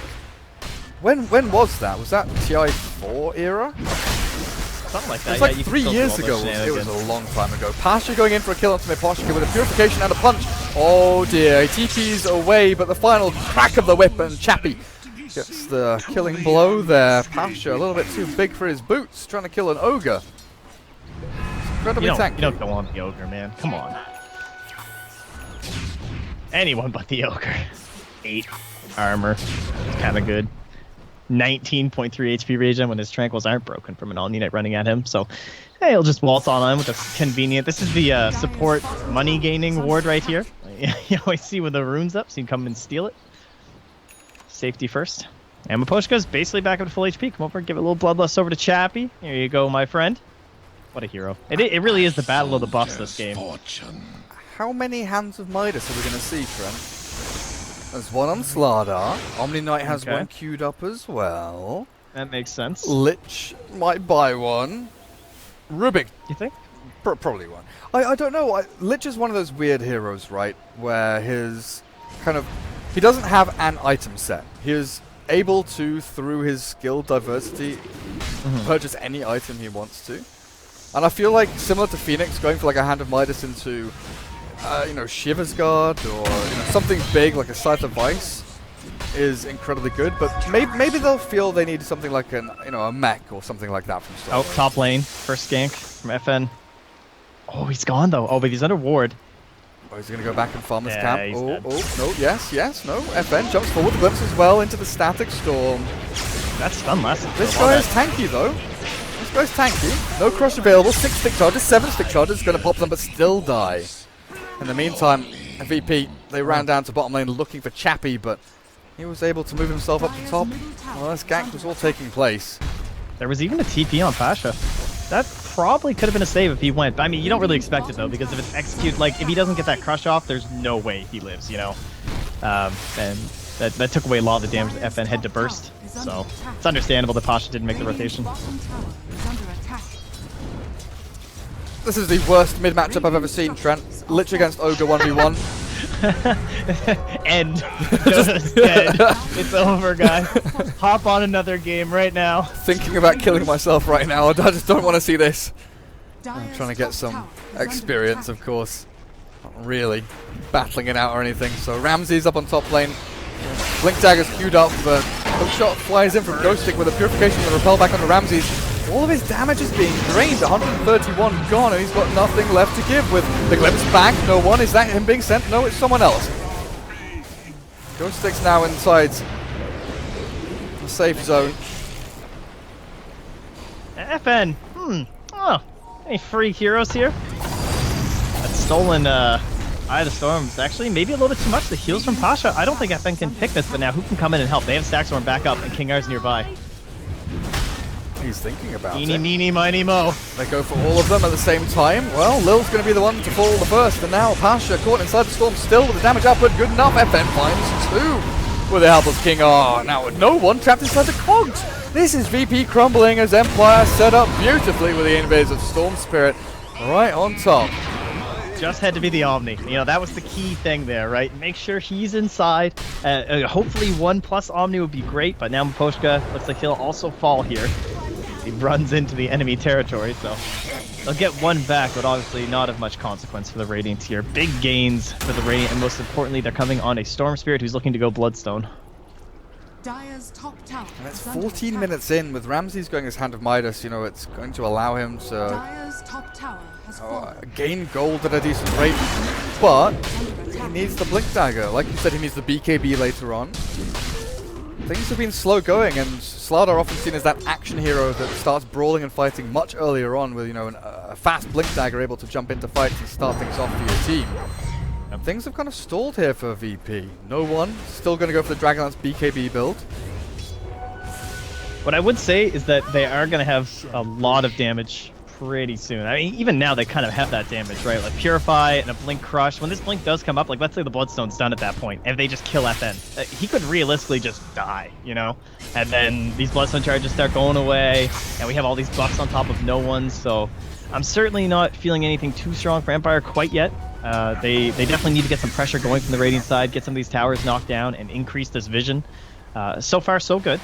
You know, they're trying to give those avenues for the Storm Spirit to succeed, but well, that largely ends up coming down to Roche. And they don't, you know, they don't have the best roasting lineup, honestly. Illusion. I guess it does come down to that kind of timing. VP are, this is the awkward thing that I feel, though. You know, it's the fact that they've got this Midas on Omni being queued up as well. Because Shadow Fiend is going for Dragonlance BKB, which is a very 5-man heavy. We group up, we take fights, we look for kills, we play active as soon as we get this. Omni, I guess Omni's okay just casting his spells and being fine with that, and Midas will allow him to 5-man and, you know, farm, get gold while you're doing so. Just a little bit of a poke and a prod. Scoped them out. And Ghost Stick went in on the Shadow Fiend for a little bit as well. I don't see the aggression from the Radiant. I don't really see how they want to fight in the next 10 minutes, honestly. Like, what do they do? Like, if Clockwork hooks in, are they just hoping that no one else is there and Razor runs in? Like, I'm not, to be honest, really feeling it from the Radiant so much. Now, there is pressure coming from the Dire. As I said, no one's got these items that kind of beg for this, so maybe this will be enough that Clock can start something big off for them. But just remember how easily that other fight was set up thanks to the Invis Rune. This one, not so much, and FN's still rushing back to base trying to get mana. Yeah, and you've always got to remember the main strength of the Storm Spirit is against, you know, split pushers or solo targets being able to zap across half the map and find them. Of course, you can go into the backlines and look for targets within team fights. But if you group up as 5 against the Storm, similar to, you know, playing against the Clinks and all of these kind of hunt and kill heroes, it does diminish their potency quite significantly. And look at Ramses out of vision too. Never showing with his Blink Dagger yet. Just waiting. Wants him to try and go on one of these supports. Watching, waiting. Later. Alright. Mapushka's out of there. And TP's on cooldown for 55 seconds on Storm Spirit. He is not coming top. He's just trying to rat. And they're going to lose both towers on this lane. And Ghost Stick just... hopefully they don't scan. I really like this, being able to see teams timing Glyph, and, you know, timing Roshan has been a thing people do for a long time. But even yesterday, seeing people time buybacks and big ultis, you know, just clarifying and kind of coming to the realization that it does happen consistently. Yeah, it keeps you know, it keeps it on your mind too as a caster, as a spectator too. You know, you're just watching this little thing go down, and you're like, oh yeah, that was Glyph. So now, like, how are they going to time the next push because of that? Like, Likewise. remember back to No Tidehunter days, where people were talking about Eternal Envy being Stopwatch. but he was being one of the first people that did this. Like, this is Kind of mocked for it. Yeah, exactly. Top lane. Radiant's middle And tower. I found the catch. It's a big kill. It's a Ghost Stick Clockwork. That's decent. Ulti thrown out from solo to make sure that the damage is done. And Ramses with his Blink Dagger does get into the thick of the action. And now he's queuing up that armlet as well. More mid-game fighting power from them as they want to hit, again, this timing where they'll have Hurricane Pipe BKB on the Shadow Fiend. Midas is nearly done for pass, just in case the mid-game goes poorly and they need to secure something else in the late game. But speaking of items being acquired, Storm, Bloodstone, and Razor with the S and Y. This is kind of Empire's peak. This is one of their strongest moments. The trouble is they don't get to Roshan in time. Like I said, those items, they make their heroes stronger, but I don't feel like they're team fight winning or game winning items, as no one's going to BKB and run away. Static Storm, Not gonna get thrown out or anything just yet. King R's holding onto it. Ramses jumps in and tries to sprint out, but look at this storm. The hook shot's there. Repel purification, but the static storm's dropped. The Lich is in the back end. He's not gonna be able to do anything, and VP loses 2 heroes off the bat with Eclipse turning into 3. Team Empire. Clockwork is missing. That could have been worse. Ghostic tried to hook Shadow Fiend and he actually hit the invisible Lich, I believe. Unless maybe he was in. It was hard to tell if he was doing that intentionally because this saw him coming out of the sentry, but I think that's what just happened. Either way, all that matters is they dodged the Aegis and they just run them over. So that was the fight they needed. Yes, they didn't get to the Roche Pit in time, but at least they were there to follow up while some of the heroes were weak. Clutch stuff, and that's 15 Bloodstone charges. That's the crazy thing about Bloodstone. You know, you lose that fight, the game can honestly just be over, but if you win that fight, like the acceleration of the Storm Spirit with this bonus mana regen. Well, I just had hook shot. I don't know where the hook shot... Yeah, and a glimpse back onto Shadow Fiend who got sent back bottom. Cool. Naboshka TP's away. Lil has Bloodlust level 4. Oh yeah. You know, the best part about that best of 5 series the other night with NP and DC is that Owie actually got to level 25 on Ogre. That was great. Plus 40 bloodless attack speed. Oh really? Nice. Yeah. Good stuff. First time I'd ever seen that one. Yeah, I don't think I've ever seen a... I never even knew that talent existed. I don't think I've seen an Ogre at level 25. No one's going to get found by Naboshka. There's a TP coming in from the Razor. Very quick on his feet as the Recto's wound up and Chappie slowed a little bit and debuffed, but Lil should be the sacrifice here as it's a 2 for nothing. Again, Empire racking up the kills. They're hunting for no one, but he's sprinting himself away. He'll find an avenue to the north to get out as well. This Aegis from VP is meant to enable them to 5-man and push into tier 2s, get more objectives, but again, it's this kind of disconnect between the Hands of Midas and the Shadow Fiend's build. Ramsey still feels like he needs to farm, he needs a BKB after armor. Omni still needs to get himself up and running with, you know, a full staff, an Arcane's mech. Honestly, the way I look at this game, if I had the replay functions right now, I would just be replaying that mid-fight over and over because it's so game-defining. And the way that they took it too, were like Shadow Fiend's just walking over here with the Aegis. They kind of wanted to fight, and then they were thinking oh, we're not all together. Because when they're 5, they're super strong. What if they just retreated up to this high ground? There's no fight. Empire doesn't chase up that high ground. There's Requiem, there's Guardian Angel, there's all these spells and skills, but instead it's this weird disconnected engagement that lasts from the Radiant side into the Dire tier 1, but you've already seen the Crush used. Once Ramses blinks and crushes one hero, you're gonna run at them. Because, what do they have left at that point, you know? There's no cogs or terrain-changing abilities coming out from VP. Yeah, one guy's going to get tossed or something by Rubik, right? But it was, it just became this simple march because VP, almost led them with a trail of breadcrumbs. Just maybe not considering the actual strength of the Radiant and how easy it would have been just to retreat up this hill.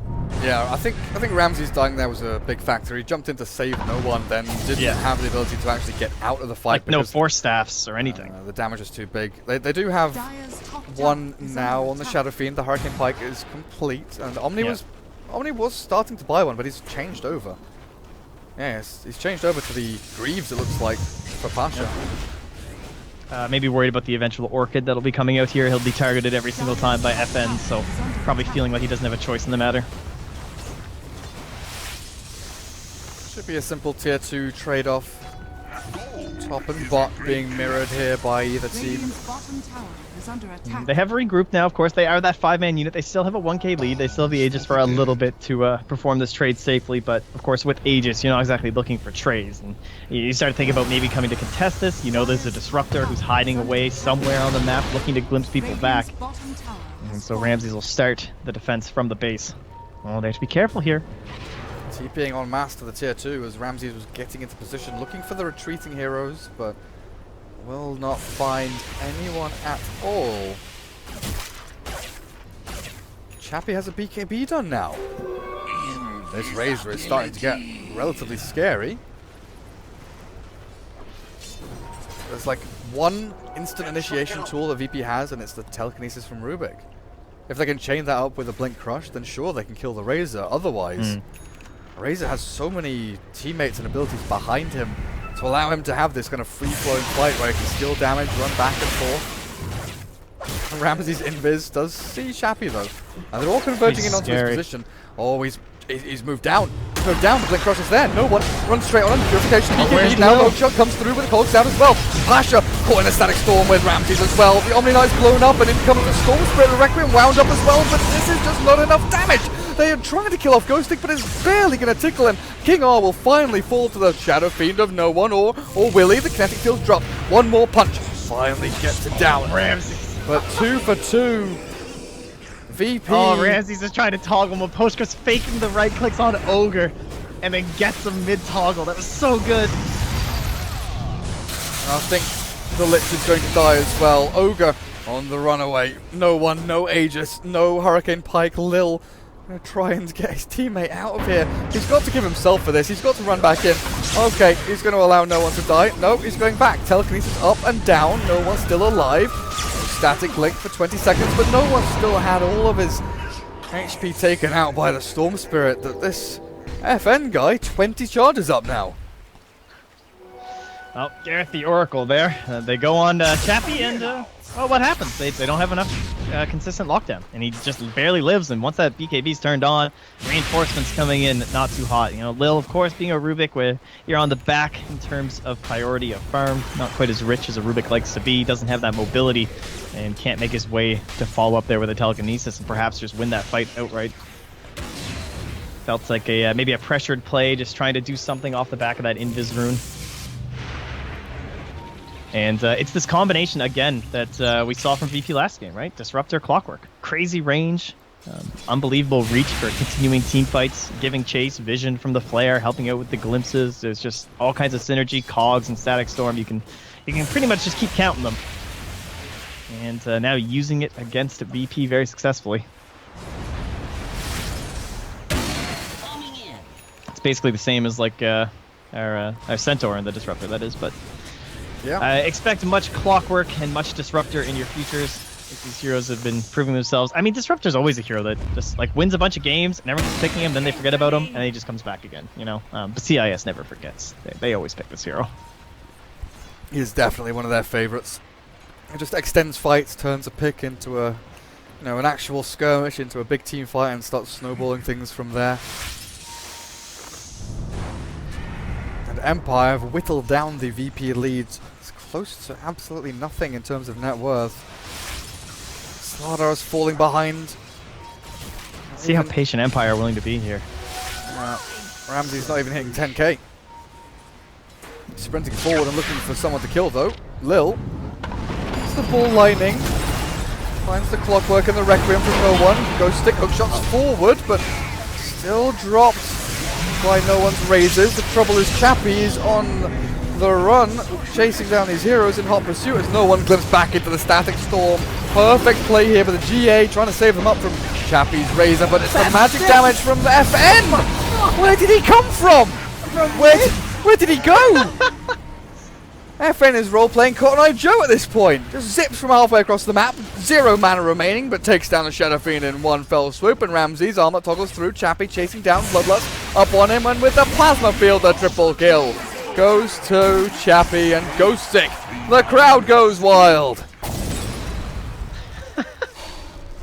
That was such a long range. He did 1,000. I mean, how long was he in that fight? He supposedly did 1,000 damage, but I would reckon a large proportion of that was from the actual ball of lightning. And speaking of damage, Chappie doing 6,000. 6k. Yeah, pretty good. Insane. Plasma Fields on 5 heroes. Static Link stealing damage, but this guy is tanky, difficult to handle, and almost impossible to kill, I feel, at this point. I mean, that was a fight that, it was Empire being pretty patient. Like, they could sense that there was this kind of group up of heroes, right? Gareth say no to anime, double damage rune here. With Roshan alive. Yeah. Again. Say no to. That's your sponsor, is it? Yeah, that's my sponsor, dude. Are you the only other person in Dota who doesn't know anything about anime? No, I know things about anime. I just think that you should say no to it. Like, wait, have you watched any of the Studio Ghibli movies? No. Like Princess Mononoke or Spirited Away or anything like that? Okay. I am a rural Nova Scotian white boy, buddy. I suggest you watch some Ghibli movies because they are. Say no to anime. Damn it! Listen to your own advice. Anyway. I don't consider. I'm gonna cheat and I don't consider them anime. No, I've heard they're very lovely, and I'm sure They are very good. Sentries and Observer combo spawning out FN. Remember, there's no agency. This would be a massive pick for them, but oh, nope, later. Wait, whoa, wait. Hello! Yes, Greaves. Will break. Ramses. Nearly had FN Storm Spirit under wraps there, running out of mana, but the final ball lightning gets him over the hill, far enough away from the Slardar. He's managed to get 10k net worth now. BKB is queued up. It's slow. It's a slow slog here for VP, it feels like. You know, they wanted to group up as 5. Their plan was to get BKB Dragonlance to move forward, get a blink on Slardar, start fighting. But every step of the way, Empire have put up a wall, that one fight, you know, mid lane, like you were saying, kind of game defining, big old swing back the way of Empire, not necessarily in net worth, but experience and items definitely. And they feel like they've got the run of the map. Doesn't it feel like it should be more of a lead, though?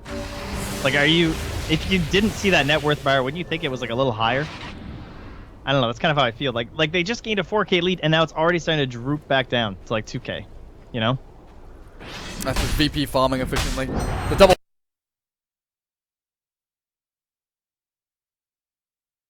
Midas, like, the double Midas at work, dude. Yeah, look at the total net worth. Like, if you bring up the actual net worth graph, and you see all the little green boxes, right, from kills and tower kills and all that stuff, look how many green ones there are for Empire, and how few and far between the red ones are, and yet this game's still so close. Well, it's like, you know, team fight for Empire goes the way of Empire. Then there's no team fights, and it goes back down the way of VP, and then back up and down. And I think VP are just out farming. Outside of team fights, they're definitely outmaneuvering, except now when Roshan is taken. Is that just a farming ulti? Yeah. That was a, oh god, they're coming ulti. Okay. Please leave me alone. So, as you're saying though, they are farming quite well, but the question is, will they be enough to stop Empire in their march of the actual high ground? I don't know. Is VP the Rebel Alliance? Can they do it? Stupendous. Find out next time on Say No to Anime. Bottom lane, there's a little bit of pressure. Please tickle this tier 3. I have triggered several people. Oh, did you do something? Just to say no to anime. That whole topic, the whole conversation has ruffled some feathers, I think. Rustled some jimmies. Oh well. Assault Cuirass for Chappie with a cheese behind him as well. And it's FN with a Shivers Guard. 200 gold or so until he has that one done. Wait, is this one of the compendium wards, Trent? The one with the fish? Really? Oh god. Zap in. Chappie's in the middle of 2 sets of cogs and no one's trapped inside of one of them. Lil's already dead and so is Solo. FN has to focus him down though. No one lets out the record, but he's gone. It's over. GG's cool. Nice isolation. They have no way to deal with a Razor. No one was so well controlled this game too. Like that fight up top too, where he's just like requieming a clockwork they used Blade Mill. You know, that was the only way they could pick off the clockwork, and then the fight just runs right back over top of VP. So no matter how much farm they had going, couldn't quite get it. And I gotta say, kind of feels like it comes down to that Storm Spirit and thus the Slardar, right? Where like I'm pretty sure they felt some sort of a need to get some element of control coming up from their position 1 to try and catch the Storm Spirit, some sort of a solution for this guy where they could stop that snowball, melt that thing down. Did not come. Slardar, not the blowtorch that they needed. Chappie Razor 10, 1, and 6. Yes. 24,000 damage. Good stuff. I said during the draft that I don't like the hero in general, but in this game, with no way to kill him, sure. Should talk about, and you know, yes, I admit, the changes to Razor are very visible in this game, and you have not mentioned them once. I was told by old Arceus, the classic Twitch chatter that he is, but he's right. We didn't talk about it because Eye of the Storm now prioritizes the static linked hero. That's crazy. That is a big deal. It used to be extremely frustrating as Razor when that didn't work. And Eye of the Storm no longer has a cast point, which is also good. I mean, that's like the Leshrac changes and stuff like that. I mean, that's when Leshrac went from broken to not broken, right? When that actually occurred back in the day, when he actually had a cast point added to him. So, yeah, there you go. New Razor, ladies and gentlemen. Keep an eye on those patches. Maybe you can win some Dota 2 yourself. Game 3. Game 3 coming up. Game 3 coming up. Mr. Cat. Who is Mr. Cat? I don't know. You don't want to know. He's in a room somewhere. Do you know? Have you met him? I can't say. You can't disclose this information? No, they'll kill me. Who's they? Take us to game 3, Gareth. We'll be back in a couple of I've minutes. said too much. We'll be back in a couple of minutes. We're going to put Trent into witness protection and make sure that he doesn't get found by the litter of kittens that Mr. Cat has produced. See you in a little while after this break. Meow.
Infamous have taken game number 3. GG is called.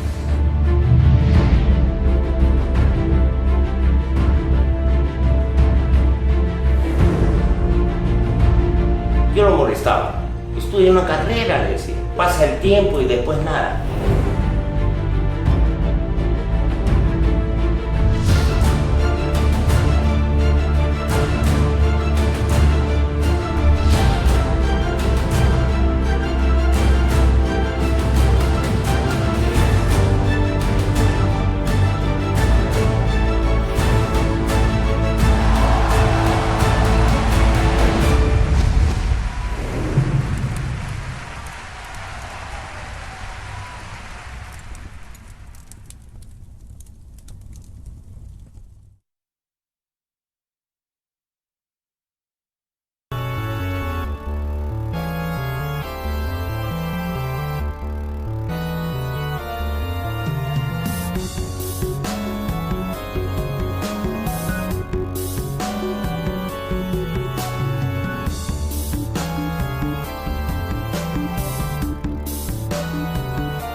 And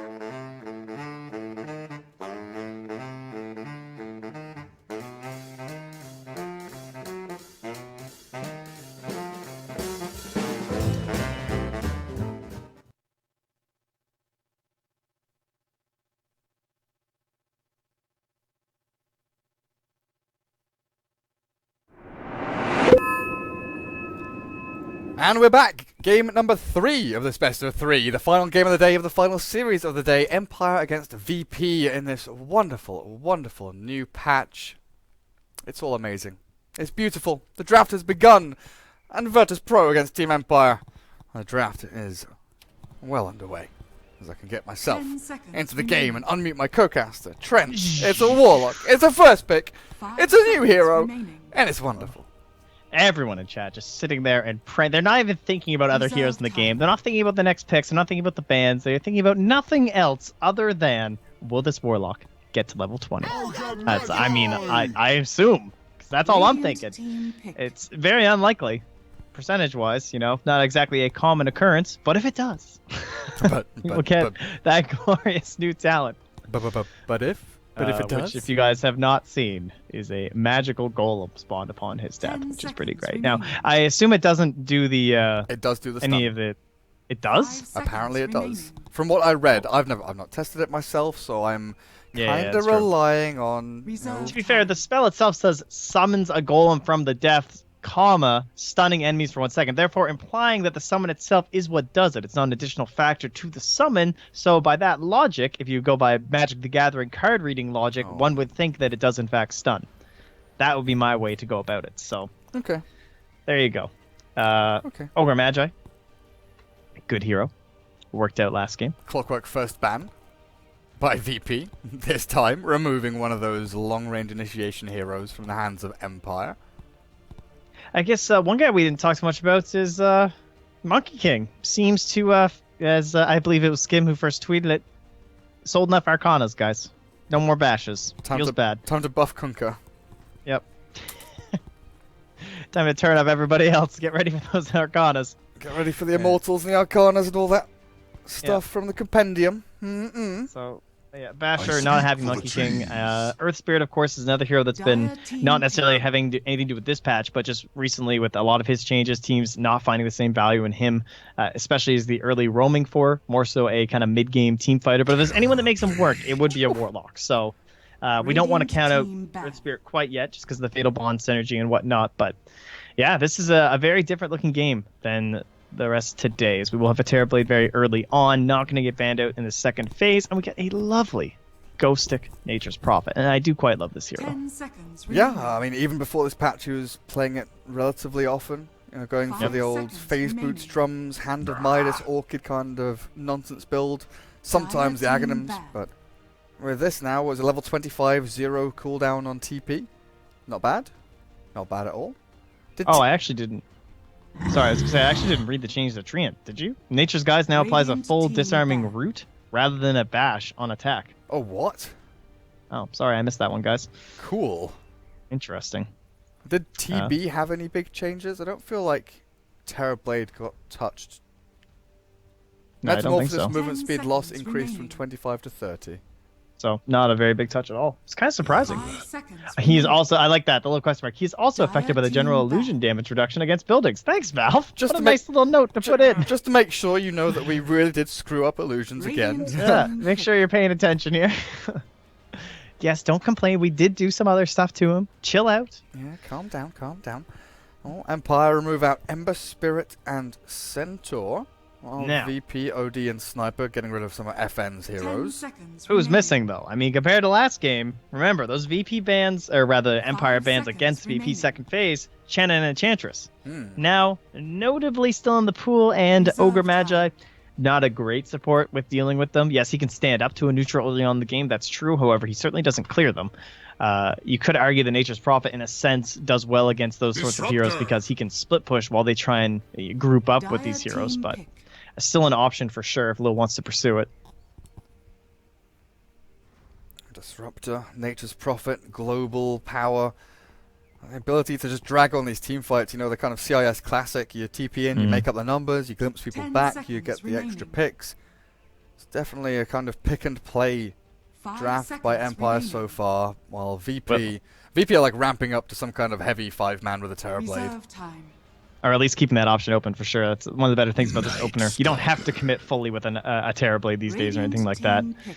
You know, he doesn't have to end the game super early, but he always has that option. You know, him, Lycan, Troll, they are the 3 building punishers. And speaking of which, Lycan also still in. Could possibly come out here, but we'll find out if Disruptor will go 3 for 3. You know, he took them all so far. In fact, it will be his 4th win of the day because Empire won that game with 5 him, seconds game 2 remaining. versus NIP. What do they look for now, though? Reserve Mid-hero time. picking now is kind of scary against Night Stalker and Warlock, not knowing who you are up against. Like, usually you kind of mirror what your opponent does. Like, they've picked their safe lane 1 role, so you know what a kind of grand scheme plan is. Something maybe they can clear through Terrorblade illusions. I'd be looking at the kind of pressure. So we know that VP have a couple options in terms of pressuring the safe lane, so I don't think you'd want to go something like a Spectre or anything like that, despite the hero being pretty strong. Number one, I mean, it gets countered pretty hard against like Terrorblade and stuff. Did get nerfed pretty heavily with the Haunt thing, but just any of those weaker heroes are going to have to deal with either a Warlock Templar +1 Assassin. or a Night Stalker +1. And I actually think that makes sense to take your mid, because honestly, I think the 1 is way more questionable right now. I don't think you really know exactly how much pressure is going to be there or exactly what you need from that role.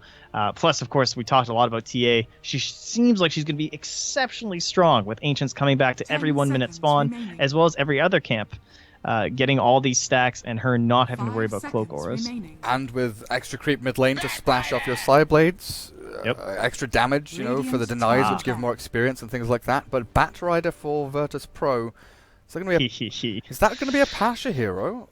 I mean, I believe so. no one, I don't think, has ever really played these kind of playmaking mid, you know, Batrider and stuff like that. He's always been 10 the kind of seconds you know, remaining. carry, farming, greedy mid player from what we've seen. 5 seconds historically from remaining. Definitely buffed again, right? This is a hero that uses all AoE. Yes, it's magic, but the damage itself isn't really a Reserve question time. for Batrider. He doesn't really get slowed down just because of the 10 duration of seconds Firefly, remaining. and with the Napalm stacks, it just means you sack a couple more on or whatever, right? So he should be seconds very strong remaining. this patch. Should certainly have quite a bit more Dire damage to team back. And stacks. throw onto these neutrals. Yeah, exactly. Just more stacks, more money. Should be faster blink daggers. And with the help of a Night Stalker too, we're going to have that increased vision, helping with the lassos. You know, we often see Night Stalker plus Disruptor to increase the glimpse range. Now we're just have the exact same thing here 10 with seconds Night Stalker plus remaining. Batrider. And What are you Seconds scared of remaining. from a 1 role here as VP?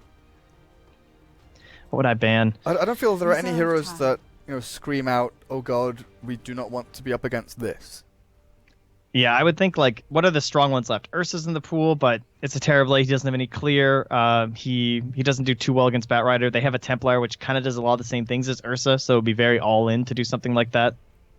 So he's not really a concern. The Lifestealer is still in the pool. He's good against the Batrider. Maybe the Slark is probably the ban, actually. I think Slug, Yeah. yeah, Slug. I was going to say Lifesteal's not very good against TB in the Dire mid game. team Gets is kited terrible. very heavily, whereas Slug has some maneuverability to get away from the Metamorphosis beast.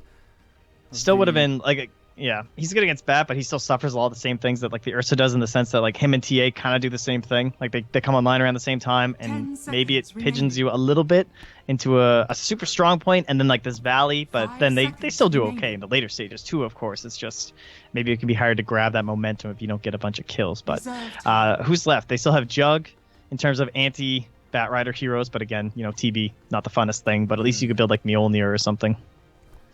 I wonder if they'll go for. Ooh. Clink seems kind of bad.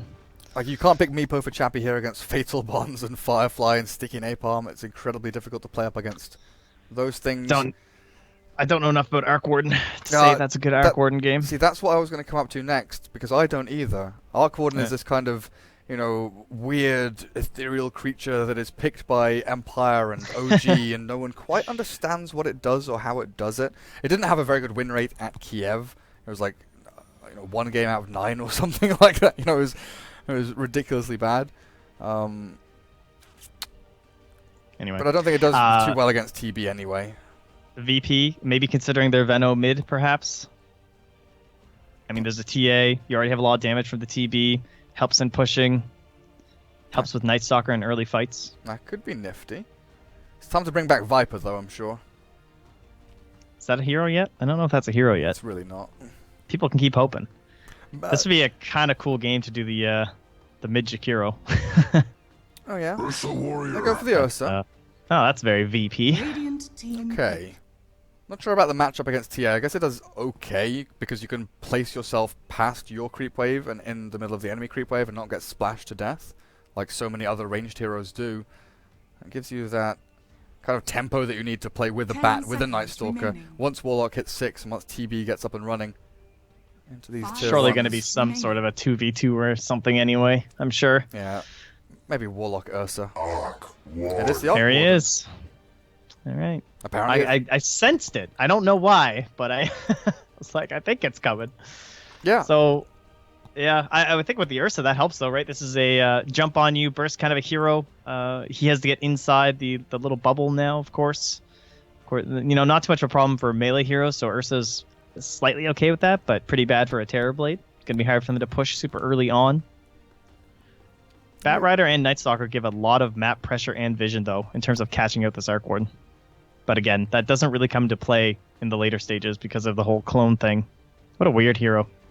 And Ghost Stick with this Nature's Prophet won't be allowed, or won't be able to apply as much damage to the safe lane as maybe other lanes he'd be up against. Because so often we see now 10 the seconds brown remaining. boots into phase boots, Nature's Prophet just right-clicking people, but against the TB with so much 5 armor, seconds and maybe with a remaining. poor man's shield, and with this solo Warlock behind him healing him up. Maybe Team Empire even run a dual lane of their own up at top lane. Nature's Prophet plus Ogre. Leave Arc Warden alone with Disruptor. I feel like this game might just be that natural 1v1 mid. We'll have to find out. A rare occurrence. Oh man, that is a sexy looking Nature's Prophet. I gotta get me that beard. What a man. Can you grow a beard in real life, Trent? No, I really can't. If I want to do Movember, I would have to start now. That's pretty much my status. You know, my How- brother has a beard, my dad has a beard. How old are Nothing. you? Oh, I'm just a 26-year-old manlet. Don't worry about me. That's so sad. Look at that Nature's Prophet beard. Oh, God, he's just taunting it. Where is he? He's smoked, but you can still see shades of its glory. Very nice. What's it called? Everyone, go to Steam Market here. That's the beard of the True Bark Adherent, with a lovely Russian dedication. Beautiful. Solo already forced to heal up. Didn't get an Observer down because Meposhka was ready, guarding the door. Should get some kickbacks from Valve, you know. Yeah. Honestly. Oh dear, I had to restart my game, so all my console shit is gone. Whoops. Oh well, Disc, life goes on. I guess. I guess. I mean, I'm not alt tabbing at this point. It's over. It's not happening. It's not happening. So, game number 3, 1-1. Every Your time, broadcast right every there. time I try to do any kind of introduction, people start spamming the crash and burn and charge and frog and all that crap. Right. Ghost Stick, Nature's Prophet going to be heading up towards the top lane alone, it looks like. FN the mid TA, of course, while Ramsey's in solo, TB and Warlock. Everything's normal. Lil has an Iron Talon on his Night Stalker, so he'll be farming the jungle. I wonder if he'll start making maybe one stack for Pasha for a little bit later on, because that Batrider will need at least a stack or two to get close to that Blink Dagger, while no one's Ursa heading mid lane. Facing up against the TA. Chappie's Arc Warden, of course, down at bot with the help of Solo. King R on Disruptor. Every time I see Disruptor, I think Solo. Like that's I mean, how that's fair. that's like how hard coded Disruptor plus Solo is in, like, even back on Vega Squadron, like, right? You know, Yep. it's his hero. It's definitely his hero. Him and Sioma, I guess. It feels Premise so the two big weird. ones. 4 melee creeps mid lane. But this is how Ursa plays. He goes past his creep wave, doesn't get side splash, applies some debuff there to FN with a Fury Swipes. That's a lot of damage. So a lot of damage. Get some last hits. He'll be able to take that and deny his range creep. Oh yes, hello, free experience. And now I'm, a quarter of a level ahead of you with 1 deny. Beautiful stuff out from him already. Down at bot lane, Pasha TPing away, barely escapes by the skin of his teeth. The Batrider survives the 3-man movement in with all their damage, but a limited lockdown as the glimpse was already used. Of course, Ignite from the Ogre has no stun. And Ghost Stick just kind of doing his thing up here, though. Feels alright, you know? Aha! Take these. Man, trees do so much damage early. Oh, 2 armor, not enough. This guy is just the shadow boss, man. If it's stacking up an Nature's Prop for so long, it feels like Bulldog he murdered this hero that slowly over time, Ice Frog is very hesitant to give him anything. It's that global power, you know, all of these heroes with global abilities. Miposhka might die here. No one. Going in for the kill, the clap will miss, and now he's up against FN. The body blocks come through, the damage doesn't look like it'll be enough to finish him off though. No one will have to salve himself up, but still has to be careful about Sideblade splashes cancelling it out. Got his boots now as well, but that was close to First Blood going the way of the Ursa in this 1v2 lane. That's how difficult it is to lane up against the Ursa mid nowadays. Yeah, and look where Lil is. Doo-doo-doo. Don't mind me just iron talenting the jungle, running all the way back to Fountain, because shrines, lol. Certainly a blast from the past, right? We used to see this Iron Talon all the time for Position 4 Night Stalkers. Get level 4 by 4 minutes, start rotating. We'll see if Lil can come close to that mark. That's a nice combo. It's a very nice combo with a Spark Wraith and Kinetic Field comboing up. Yeah. Pasha drops low and dies. And that Flux. Oh, it's often difficult to kind of gauge how much damage you're going to be taking, but if you don't get back to some allies quickly, you start ticking down lower and lower, while Ghostic top lane is just like tagged. Oh god, he just got like 3. That was really rough. And that's all from that one movement from Ogre. You know, previously no one was playing aggressively past his creep wave, applying damage to FN. Coming in. But FN now going in onto no one. The TP from Ghostic comes on through. The Fairy Fire is there though, and no one looks like he should be just fine to walk it all off. VP seem out of sorts. They kind of do. Again, I like what you're saying about the Arc Warden as well, though, because you know the things we do know. This guy, he's kind of weird in terms of the lane, right? He can put a ton of damage. He just needs the right setups, and that Kinetic Field does a wonderful job. Now going in, but again, Kinetic Field. Chavi can just play this how he wants. Pasha's dead here. With a Flux on him and the right clicks from King R. Yep. Well. Top lane, Ghostic walks into a metamorphosized Terrorblade with big wings. Can't fly though. He's not Night Stalker quite yet. Look at how sick that Arcana is though. Yeah, he's a Death Eater, man. That guy is scary. Oh, Inscribed Marauder's Demon Form. There's another item. I didn't know that item existed, to be fair. He's spooky. He has the Arcana and he has a Demon Form item. Cool. I'm gonna look for that on the I'm legit gonna look for that on the market when I go home. Valve, you're welcome. Pro Games selling items since 2011. 2012, whatever the hell it was. Alright, so 3 1/4 at 4 minutes, not bad. I mean, honestly, it was pretty hard to get level 4 minutes, and the 20% decrease means it's going to be even harder these days. You have to get like the exact right camps for that to work out well. And it was when Iron Talon was better. Well, it's going to be annoying relearning like fast Midas timings as well now. It's got the extra 100 gold to pop up on that recipe. You know, Chappie's getting closer and closer to 1400. Can they kill here? He has a TP. He could go for it right now. He would have lived. Oh, he's still fine. Boschka's still perfectly fine. Flame Break doesn't cancel TPs, so he just gets out. And that's a Bat plus a Night Stalker roaming through the jungle looking for the TA. They find a stack here. Unfortunately, full mana. It's a 1/1/1 build from Pasha, so they don't have a lot of damage. He's going to start stacking up Napalm on this. Yeah, you can do it though. Is it worth it though? It's a one. Denying that from a TA, that's got to be worth it. Yeah, I guess so. Like they haven't warned left for Ancients though. That is one thing. 4 Napalm stacks and a Firefly does damage. Miposhka comes in to leech some XP. Literally just standing next to them. Nothing they can do about it. Can't kill him. Can't zone him. Can't harass him. I've said that, but I might have lied. Because Solo's arrived. Warlock.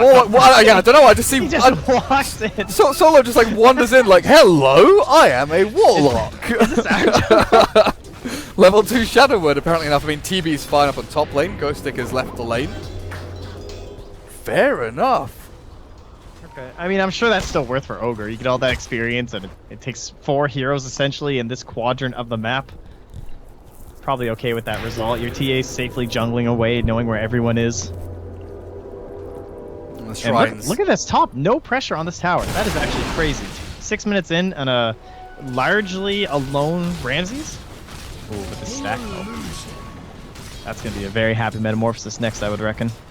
Oh yeah. Or Batrider perhaps, I suppose. They want to get Pasha upped up. But back to Arc Ward. this hero. You know, we know he has the magic damage, right? Because we saw Kuro, I believe, play at support a couple times too. So generally, you know, those kind of heroes, they have some significant magic damage to help out with levels 2. Now gone on though. The glimpse back. Firefly still there as Lil chases him down. The kinetic field though, Chappie turns to fight with a TP from Ghostic coming in to get some experience and gold for himself. There's another Spark Wraith down. It looks like Pasha's just about managed to dodge that one out. King R applies a few more right clicks in, but the kinetic field actually trapping Pasha in. They've got no damage. No one's following through. This looks like when Empire were trying to kill a bunch of times. Like when they were trying to get Ramses over and over in that Clinks, and they were just constant support rotations, always there in time, understanding when they want to put that pressure. And it's those same reads now coming up from Empire. And they're just like, all right, look, they're going to try and go on our court. Just like chill nearby, guys. And every single time they're so close. And then the kinetic field comes out, and he just slowly turns around through the napalm and fires back. And that's a 7-minute Midas. He's gone Wraithband, Midas, and he could not be happy. That's the thing. You know, I was saying it's going to be difficult to gauge fast and slow Midas timings, but Lil goes in with a Void, runs himself away. He's got mana for the glimpse now. They do with a kinetic field on top of it. Lil is actually dropping incredibly low. Did they have another Spark Wraith? He flies over the trees, but doesn't get far enough. Lil's just going to get chased and run down here in the death. Oh, Chappie dies. Clone. Well, that's a clone. Never mind. JK. Got him. Yeah, you got me. You tricked me. But yeah, you know, Chappie was kind of consistently getting pre-8-minute Midases in the previous patch. Yep. And Still got it. You know, 6.5 minutes Midas was very fast in the previous patch, but getting one just as quick, or 7.5 minutes or whatever in this patch, where it's 100 gold more, very, very good. Yeah, those 4 assists kind of helped. Maybe a little. Not too shabby. Just a touch. Just Yeah. a touch. A wee bit there. Dire's bottom tower is Ramses, he's actually hit the tower now a little bit. Get some pressure on there, but still a full minute away from the next Metamorphosis. And Pasha looking relatively low and out of mana, so he did clear out that camp. Through forest shade. But all he has is a Windlace to show for it. Only 28 last hits at 8.5 minutes. Pretty poor Bat Rider, but only 400 behind a Nature's Prophet. Empire are slamming this early laning stage. And they're going to Experience-wise, continue so. Top 2. gold-wise, kill on TV-wise, and in they go. Has Sunder. He does, but can he turn and throw it onto anyone? Look at them, look at them. They just turn, they run away. They've got the damage from range. They're looking for more The kinetic field division. of the treants. He was just stuck. He couldn't go anywhere. They just beat him to death. A bloody pulp. This is scary for VP. Lil he's doing okay. He farmed jungle and he's made a couple of decent rotations, but 5-1 at 10 minutes in when your Bat Rider is nowhere near blink. Sure enough, he's got the kind of small little incremental items, the Tranquils, the Raindrop, the Magic Wand, but he's nowhere near level 6 either. No stacks for him. There's nothing for him to fall back onto, and Ramses has taken over this dire jungle. Chappie's farming away like a madman. Well, no one's got to be the hero that we're looking at then, right? Has to get a Blink Dagger. I'm trying to accelerate this game. Him and the Bat Rider working in tandem. If they can pressure with nature, or rather, pressure with the Terrorblade, and then focus the attention there from Empire. Like, if you don't bring all 5, you're just gonna get lassoed and jumped, and we're gonna try and use that nighttime to our advantage. So 2 minutes until that starts, and that's got to be the full focal point for VP. That was a good scan from VP, looking behind the Arc Warden to see if there's anyone there, because they're grouping up to try and kill him, but he TP's mid to look for no one. He goes for a TP of his own, but there's a Meposhka stun. The Fire Blast stops the Ursa from retreating. And again, all of these heroes from Empire appear from the woodwork as if by magic. Ghostic TPs, Chappie TPs.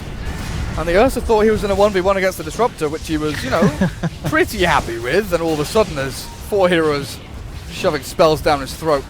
And what great use by Ghostic too. He missed one block so far this game where he came in on that Ursa and wasn't able to get the call over there or anything, block him off with obviously that was very early. Good game. Oops, wrong one from FN. Sorry, please. Yeah. Oh, dearie me. He's trying to use his chat wheel memes, but sometimes do not come out Tisk, tisk. with what you intended. Top lane catapult wave. Tier 1's dropping low. The glyph is forced, but Metamorphosis should be able to secure this. I don't think Ghostic will have enough to come and stop this from happening. Maybe with the rest of his team following through. Chappie, King R. Static Storm's ready. And Tier 1's already dying, and Solo is, faking out that golden drop. Drop on the base. Yeah, I gotta say, You know, everyone always props up Liquid, especially Matoma Man, the way that they use like summons and stuff for vision and everything. Ghost are kind of doing a lot of the same stuff, plus this whole draft, right? They're making use of this double vision essentially to help out their disruptor. It's not the most common heroes to do it, but TPing forward to give glimpse, just treants running up high grounds to give glimpse, and then these fluxes to kind of like scout targets and whatnot. It's pretty clever. Spark rates, of course. Pretty clever stuff. It really is. So VP have, VP have a couple of options here. They're 1,400 net worth behind. It's not a massive amount by any means at 12 minutes. The levels, they are a little bit lacking, you know, the kind of net worth on their cores is definitely visibly lower than their opponents. So now it's nighttime. Do you go for a smoke play? You have Warlock Golem? Yes, you do. You go for some kind of kill. The other option would be, you know, to kind of sit back and farm passively in your jungle, but with it being so congested with 5 heroes in the 2 jungle areas, 2 of which, the Batrider and TB, who desperately need these items, it's much more reliable to go for some kind of kill play. No one, phase boots and windlace, try and find someone, pick and play. We knew this was the play, though. I mean, we said it 2 minutes ago. This is what they're going to do. It's very telegraphed. It's a Night Stalker. They're not ready to rotate here on the radio. They time the golem. TA gets obliterated. They TP and Ghost Stick looking for a glimpse back onto Solo, and they'll find it. Solo trapped inside the field. And down he goes. The Warlock Golem looks like it's going to survive. They even... Urn and Thunderstrike on the Golem. He's got 25 HP regen though, so it looks like he's okay. A bit of a waste of an Urn charge, but okay. But this is given no one his Blink Dagger. That is the big trigger item now for VP to start making bigger plays. Yeah, they want to use that to try and get to the Blink Dagger for Pasha, I'm sure. But, I mean, that's what we're talking about, though. You knew that was coming from the Dire. And they're going to try to do the same thing here from the Radiant, but they run into Lil before they run into Ramses. Yeah. Lil's Night Stalker, you can't fly over the field, it's too high, the wall's been built. And in comes the Metamorphosis from TB. Static Storm's dropped, and Miposhka will also fall. King R, oh no one, hello, there's the Blink reveal. The upheaval slows them all down. Chappie dropping lower and lower, 2 more swipes. He's inside the magnetic field, so just 1 more hit, and down he goes with a lasso back. This is VP hitting their stride. They've got a 2 for 4 exchange. If they can just finish off Ghost Stick, get into the trees, find the kill, the TP's cancelled out by the final swipe of no one as death is brought to the Nature's Prophet. And that should be his Blink now as well, right? Yeah, only 100 gold away. So VP are indeed quite ready, and this gives them full control over the Roshan pit. 2 minutes until daytime, plus they have the ultimate available from Lil. They should be able to clean that up, I would think, before daytime returns here. And this is all still before FM has that first coveted item on a Templar Assassin. This game, it will be the Deso before the Blink Dagger or anything, so slightly delayed before joining fights. And then, of course, that means much less likely to contest Roshan itself. It's still kind of scary being a Templar Assassin up against a TA and a TB. You don't have real, good, consistent ways to deal with the illusions. And with an Ursa just popping Enrage in your face, you don't have a Hurricane Pike, you don't have any save mechanisms. There's no way to get a TA out of a fight once she's entered it, apart from maybe sprouting her and trying to TP her away. Yeah. Although, I mean, there are still Arc Warren shenanigans. Maybe that's something that could help. He has a finished Maelstrom too. He does. Chappie. Oh, and they're going to try and take it first with the Deso. I like this. This is a nice snag from Empire. Just having lost a fight, where are they looking from the Dire? They have Night Stalker scouting. They have this tower pushed in. No one's defending, and this is what they're thinking. They're like, okay, pressure with just the Night Stalker, see if we can force a rotation, but no one's coming. The scan from the and Radiant. It's nothing but an illusion. Spots a TB illusion coming in, but Roshan's dead already. 15 minutes in, and that Deso from TA securing a massive objective there for Team Empire. Solo wards in front of that tier 2 mid lane. That would have been such a difficult fight to take too. A TA with nothing but Deso up against Batrider and Night Stalker. And upheaval. Controlled by silences, yeah, and upheaval. Like everything was there. Level 4 upheaval. Disgusting amounts of slows. That's actually brutal. You missed that fight as VP. You were so geared up for that Roche fight. Like, unquestionable victory, you would think. But you said it. The mobility and everything. You said at the start of this game that, we saw a lot of good rotations in game number 1 from VP. Reading Empire like a book almost, and it was an easy stomp. Then Empire come back in game 2, make a lot of the same, similar reads. Make sure that they get the game under control. The Chappie Razor was working well for them. And now one misread, one play where VP thought we'll find someone farming Radiant jungle, maybe someone TPing in to defend the tier 1 bot lane, then get the tower, and they get none of it. They don't get the tower. They don't get a kill. They don't take the jungle. They get some wards down at the very least, but look at them. Yeah, they're like headless smoked chickens. Up, running in circles. Literally just running in circles. It looks like there'll be a go here onto Lil, but it's a jump in from no one. The lasso out from the back run as well. There's the most record. Big old chaotic offering. Static Storm is down, but it doesn't catch on to anyone with the upheaval, slowing the TA. VP, they're trying to chase down King R, but Pasha dragged back with the Glimpse. The fight continues over on the side of FN.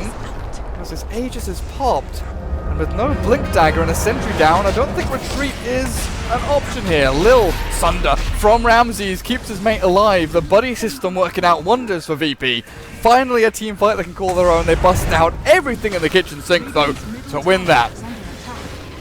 That is the beauty of Warlock right there. Not concerned about heroes like Disruptor, who can, you know, we saw so many times Stackstorm come out to stop something like the Death Ward in the last game, or just, you know, everyone enclosing in onto the fights, but Warlock just way from the back lines, chucks that thing down, and the fight just seems insurmountable at that point.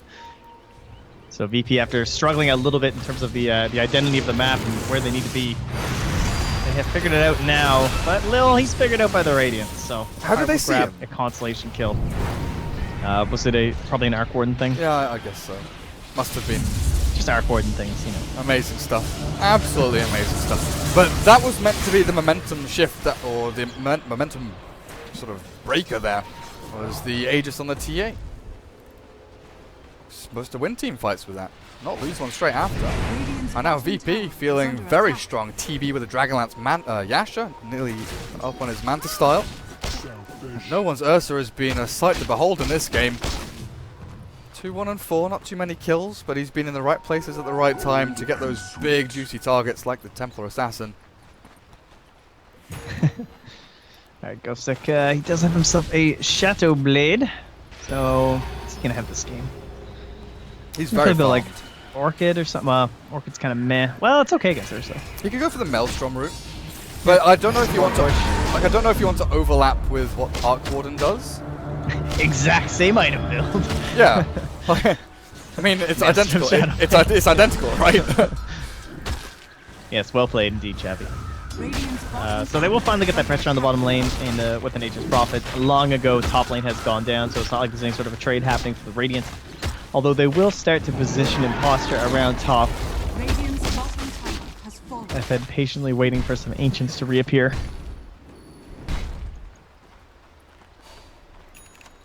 And BKB almost done for no one, so Blink BKB for him, Blink Deso for TA. Relatively evenly matched at this point. And how does the next fight kick off?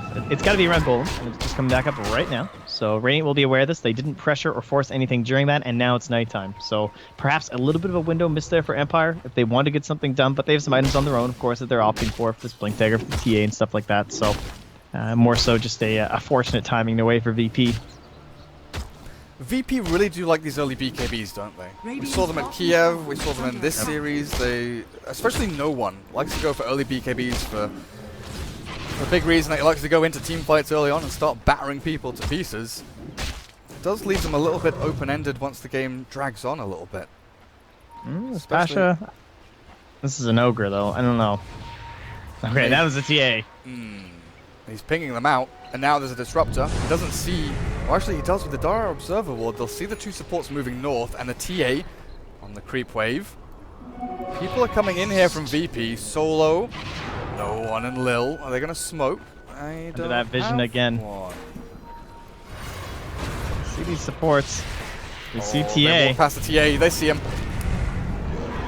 Blink away from FN. Ogre. Haste Rune is so helpful right now, though. Being left alone, I think. Meposhka's gone. And TA. TP's out. If it wasn't for the massive cooldown, of course, I'm sure he would have went for a guess there as Solo, but not worth it. They even scanned just to check, but she is long gone.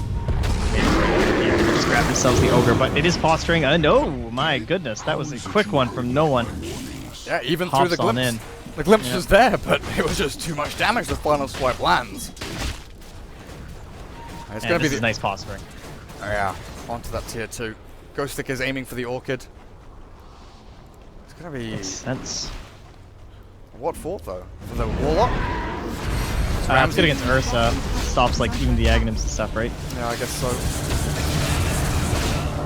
Well. Yeah, he just died. Well. What a hero. Okay. Arc Warden. He doesn't even have bots. Like he just walks. TPs at it.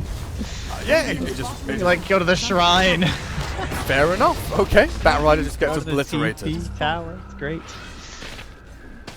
Good memes. But I like Lil's build this game. It's kind of cool, right? Vanguard. Interesting. I haven't really been paying much attention to what he's been up to, but super slow down on the Aghanims. That is one problem. Is he going straight into the Crimson as well? He's picking up a Bracer or something. What's he doing? Why has he switched his Vanguard for his Gauntlet?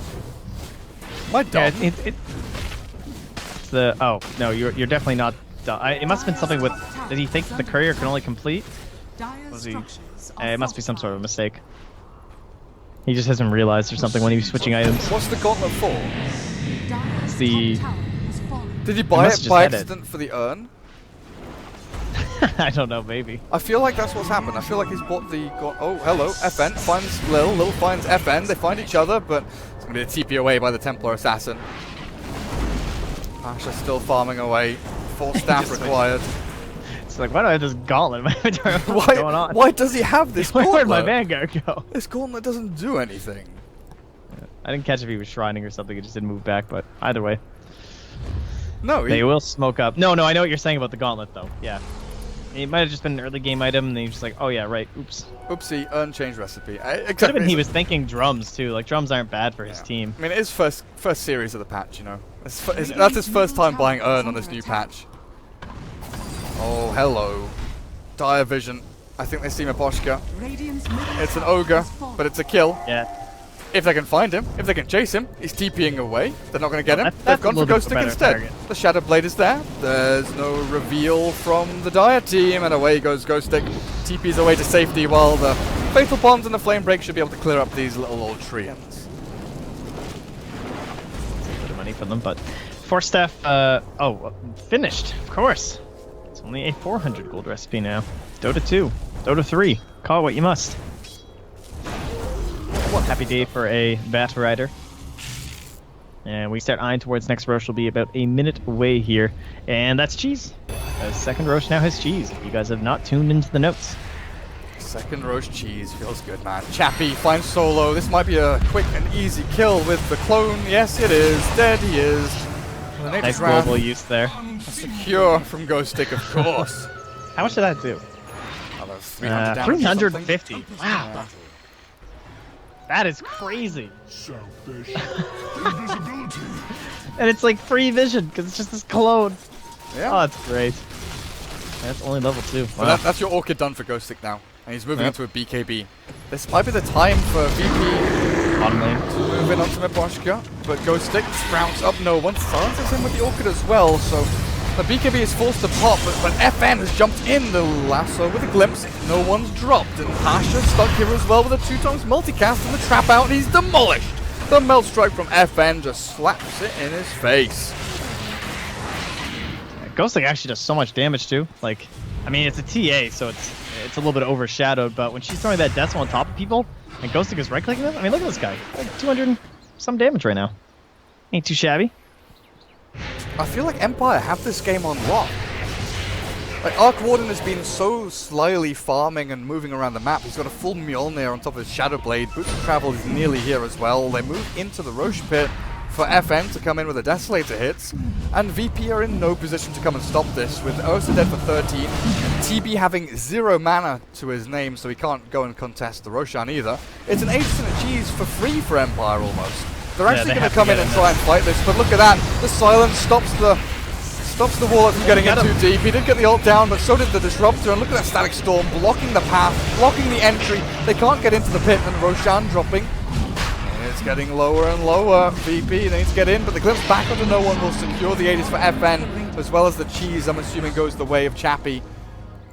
Oh man, he was mid Fatal Bonds cast too, so maybe he was like trying to get that turned around, but not enough there. Man, that first Roche, honestly. Wait, it was so important for this game. Okay. Cheese went to Ghost Stick. Oh, did it? Good choice. Chappie's just going to stand in Fountain now and send his clones around. He's got his boots to travel. AFK farm the jungle. But VP, again, they look almost unsure of what they're meant to be doing with themselves. Ramses has been farming. Sure, he's got himself a decent amount of net worth. But then you look at the 3 heroes above him. Arc Warden, Nature's Prophet, and TA. And I love this, honestly. Like, Ghostic pushes the lane to, like, here. And then it's just Miposhka. You know, he's, like, living in this zone down here. It's his little death zone, but he's, like, bait. You know, he just comes and hits the tower, like, okay, it's TB, I'll leave, I suppose. But other than that, yeah, they've killed him a couple times. Other times he just runs away, but he's getting quite a bit out of the map for being just an ogre. You know, he doesn't care. He's a Solar Crest. His life's done. What else does he have to achieve? Gain experience and bait smoke ganks, I guess. Pretty much. VP, lots of scribbling on the map saying we've got to get here and here and here, but those are pretty difficult positions to take and hold. And as Chappie moves forward into the dire jungle with his Arc Warden, and TP's bot lane with his clone. Nighttime is popped, but Empire on the high ground near the shrine may be thinking it's about time to go for a tier 2 mid, maybe Good high scouting ground. with the Treants too. Solo gets an observer board down. They see everything that's happening. VP. They're walking into a death trap, it feels. King R drops the kinetic field, maybe with a good initiation from no one. The 2 supports, the static storms down. King R goes Scepters and tries to survive. The TP out is not enough. That Satyr Blast with the help of Lil's Void will take down the Disruptor. Did Ogre survive? Of course he did. He just ran.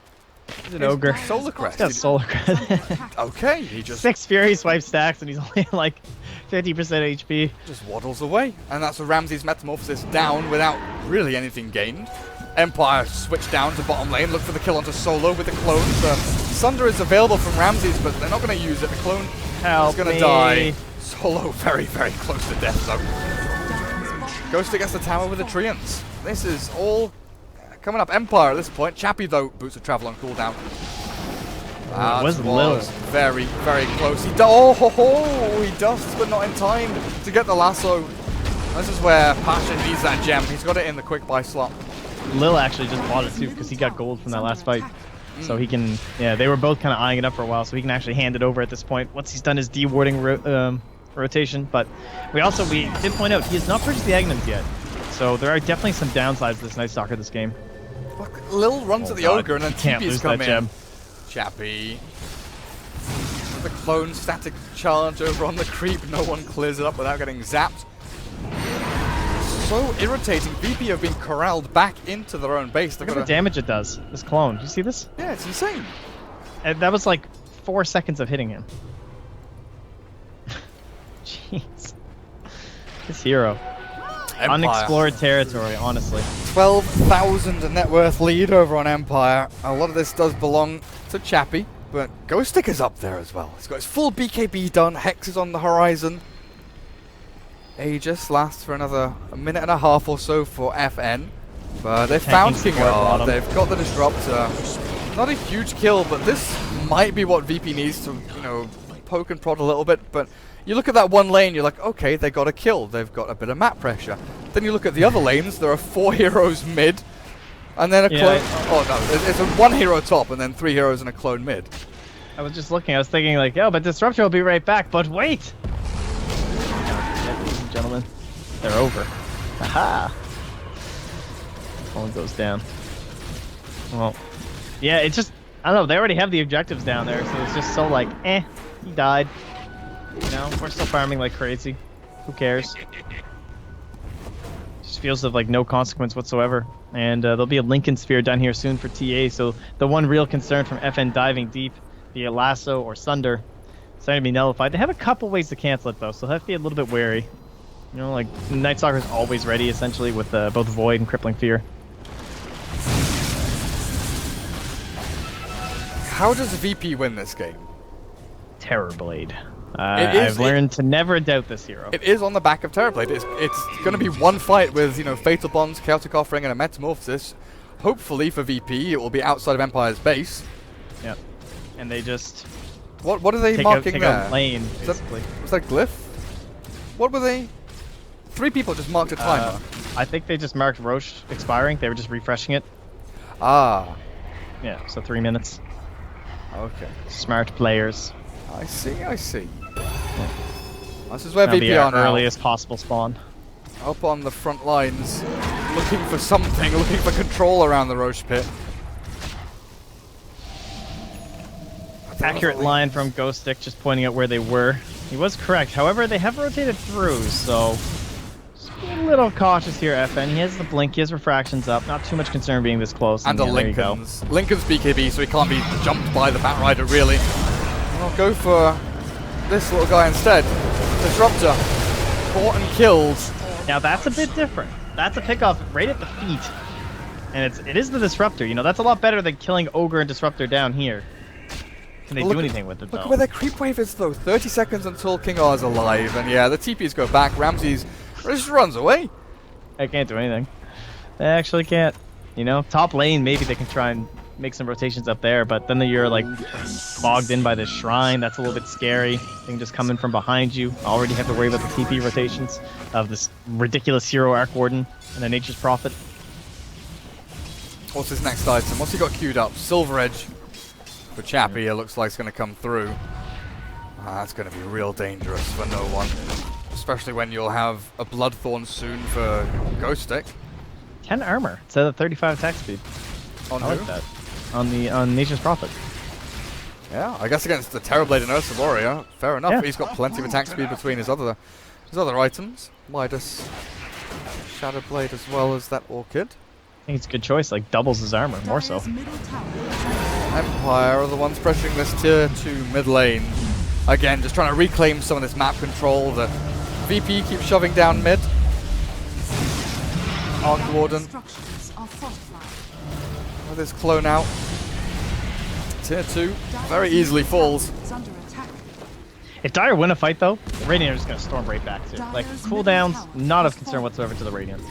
Just, you know, Stack Storm is the biggest one. It's 80. And you compare that to the Dire side, we're working at 140 Metamorphosis and then 165 on the Golems. Chappie makes a quick escape and they smoke up. This is a really nifty smoke. If they can run down mid lane and find someone, or even towards these dire jungle camps where VP are actually standing near the shrine, finding a pick is good, but they're in a similar position that VP were in before. Bot lane, mid lane, pushed in across the river, finding a kill. Doesn't really net you anything objective-wise. You know, they'd love a tier 2, they'd love a tier 3. And finding one proving to be difficult. Empire just moved back into their base. Oh, the illusion just killed that trap. I think they saw it come out of the smoke too. Oh, they have a DD Terrorblade. Roshan takes another 2 minutes to come back up. What is it? Yeah, exactly 2 minutes. TB illusions are tanky. They are difficult to kill, and once he's got their Metamorphosis up, they'll look to take a fight. FN might have gone too far forward, but he blinks away very quick. There's the glimpse back on the Batrider, the Static Storm down onto the TB. Okay, he pops his BKB, and the Poshka drops with the rock now onto FN's head. He's stunned up, he's bashed. His BKB will allow him to run away from no one, though the lasso is now catching onto the Nature's Prophet. Ramses with his double damage rune is running rampant through the ranks of Team Empire. FN, I think he gets away here, but I mean, that was cheesy use to make sure he survives, but that is a win here for VP and 870 gold. Hairplate, a buyback on Ogre. You have Metamorphosis Manta style, and you have no one still holding onto his BKB. Oh, look at FN though, he's going tough. Oh, hello. With his Desolator, he's putting a bit of damage onto this tier 3, it looks like, and VP fully retreat. If they can catch FN, the first hit bash, okie dokie, no one, that's fair enough. I expected that, of course I did, but the blink available, FN's just going to be able to jump TP. Okay. Never mind. Nice play by FN. The battle for the golem. Nothing is lost. King R gets 150 gold. Lovely, lovely. Congratulations. Stepping towards his Aghanim Scepter, but that little, essentially, distraction tactic by FN has drawn VP way back to their base. They kind of lose that control over the river area, and Empire can push out a little bit here and try and hold on to that Roche footing. The scale. And who has buybacks? Because that's going to be important for this fight. We have a Nature's Prophet buyback, a TB buyback, and a Disruptor buyback. I think a lot of this game is going to be looking in towards this Roche, this Cheese, and Aegis. And what are we missing? We don't have golems for another 70 seconds, and you know they're timing that on the Radiant. We've seen the calls. Lil was even trying to flap his wings and fly with that new Hunter in the Night active ability to get over the Roche Pit wall. Roshan is alive. VP are How spreading fast is Chappie away. gonna kill this bloodlusted? Again, VP look like they're dodging this, but I think they've realized that they have to go back in. The Observer Ward up on the high ground did spot. Roche can't hit you. What is this hero? Yeah. What do you do when Roshan dies instantly like that? Aegis, Ghost Stick, Cheese goes the way of someone else as well, but Upheaval slows them down. The blink in, Pasha catches one, but the stat score drops. Oh, the damage output from Empire, look at them go! Ramses holds onto the Sunder though. This BKB Terrorblade from the high ground brings down the pain, but FN, he's got the Desolator damage, he's got the Melt Strike as well, and Ramses stunned up and chained into death! Ghost Stick on the front lines, Bloodlusted up with a glimpse back, sending no one to safety apparently. But TA chases down with the traps, and a TB forward from Ghost Stick's Nature's Prophet will secure yet another kill for Team Empire. Virtus.Pro in a lot of trouble right now, Trent. 16,000 net worth lead, but is that one big team fight with Roshan, Aegis, Cheese, and what, a 3,100 net worth swing going the way of Empire. They're breaking high ground, they're taking tier 3s, they're looking for kills deep in behind them. Die back. Oh, Solo, see ya buddy, and with this TB, oh, Ramses, where's your Sunder? There it is, gets onto Miposhka. The stun's not there in time, but they've got the Sprout, he's caught in, he's got no Quelling Blade. FN jumps to the front lines, and with the damage output good enough to kill him, it's GG. Game number 3 of this best of 3 goes the way of Empire, and they secure the series with a Chappie Arc Warden. Beautifully picked. Very well played from Team Empire. I have this, man, considering game 1, this was looking like it was just going to be a total blowout, wasn't it? You know? Yeah. You're talking about how it was like, it looked like totally different tiers of Dota this morning when it was Empire versus NIP. They just ran all over them in very convincing fashion. And then game 1 from VP, it looked like just that next level where they were just going to destroy Empire. And I had, you know, not too much hope. We know they're a good team though, but I mean, Empire's going to be going and having a long talk with their manager and saying, Yes. hey, hang on a second. I believe we deserve to be undropped from the major registration list. It wasn't really fair, you know. Maybe a few crocodile tears will be drawn, or I don't know, a few punches. Because that was good. That was really good from Team Empire. 21-15, best of 3 win. Up against Virtus.Pro, arguably the strongest team in the CIS region. and one of the strongest in the world. Exactly. They're up there. Man, great day by Empire. Long day, too. They just had to play 5 games. And they won 4 out of 5. Feeling pretty good, I would say. And that will conclude our day as well, Trent. Shout out to Disruptor, winning 4 out of 4. Shout out to Disruptor. What a hero today. Oh, very, very strong. So, that means What does it mean?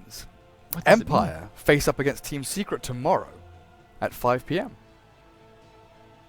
That sounds pretty hype. It also means that VP face against Pro Dota tomorrow at 2 p.m. 2 more best of 3s coming at you tomorrow, starting at 2 p.m. CEST on this very channel from myself and Trent. Hopefully, we'll have as much fun as we did today. And hopefully, Trent will get to read the patch notes before our series and not mid-series, which happened in the Empire versus NIP series. Gotta do what you gotta do, guys. Oh, that was a lot of fun. That was a lot of fun. Well, congrats to Empire. They got themselves up to the winners match final. They are 1 series away from the grand final of Mr. Cat, the Mr. Cat EU Invitational.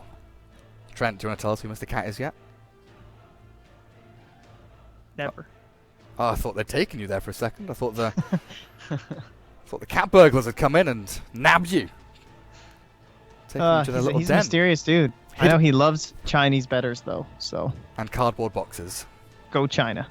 Empty cardboard boxes. Very, very good. On that, I am very tired. And I'm very, very hungry. Good Trent, night, Euros. I think it's time for dinner. It's 9 p.m. in Europe. It's time to go and eat some food. I'll see you guys tomorrow. I'm going to play some ads. Please watch them. Like that's ever going to happen.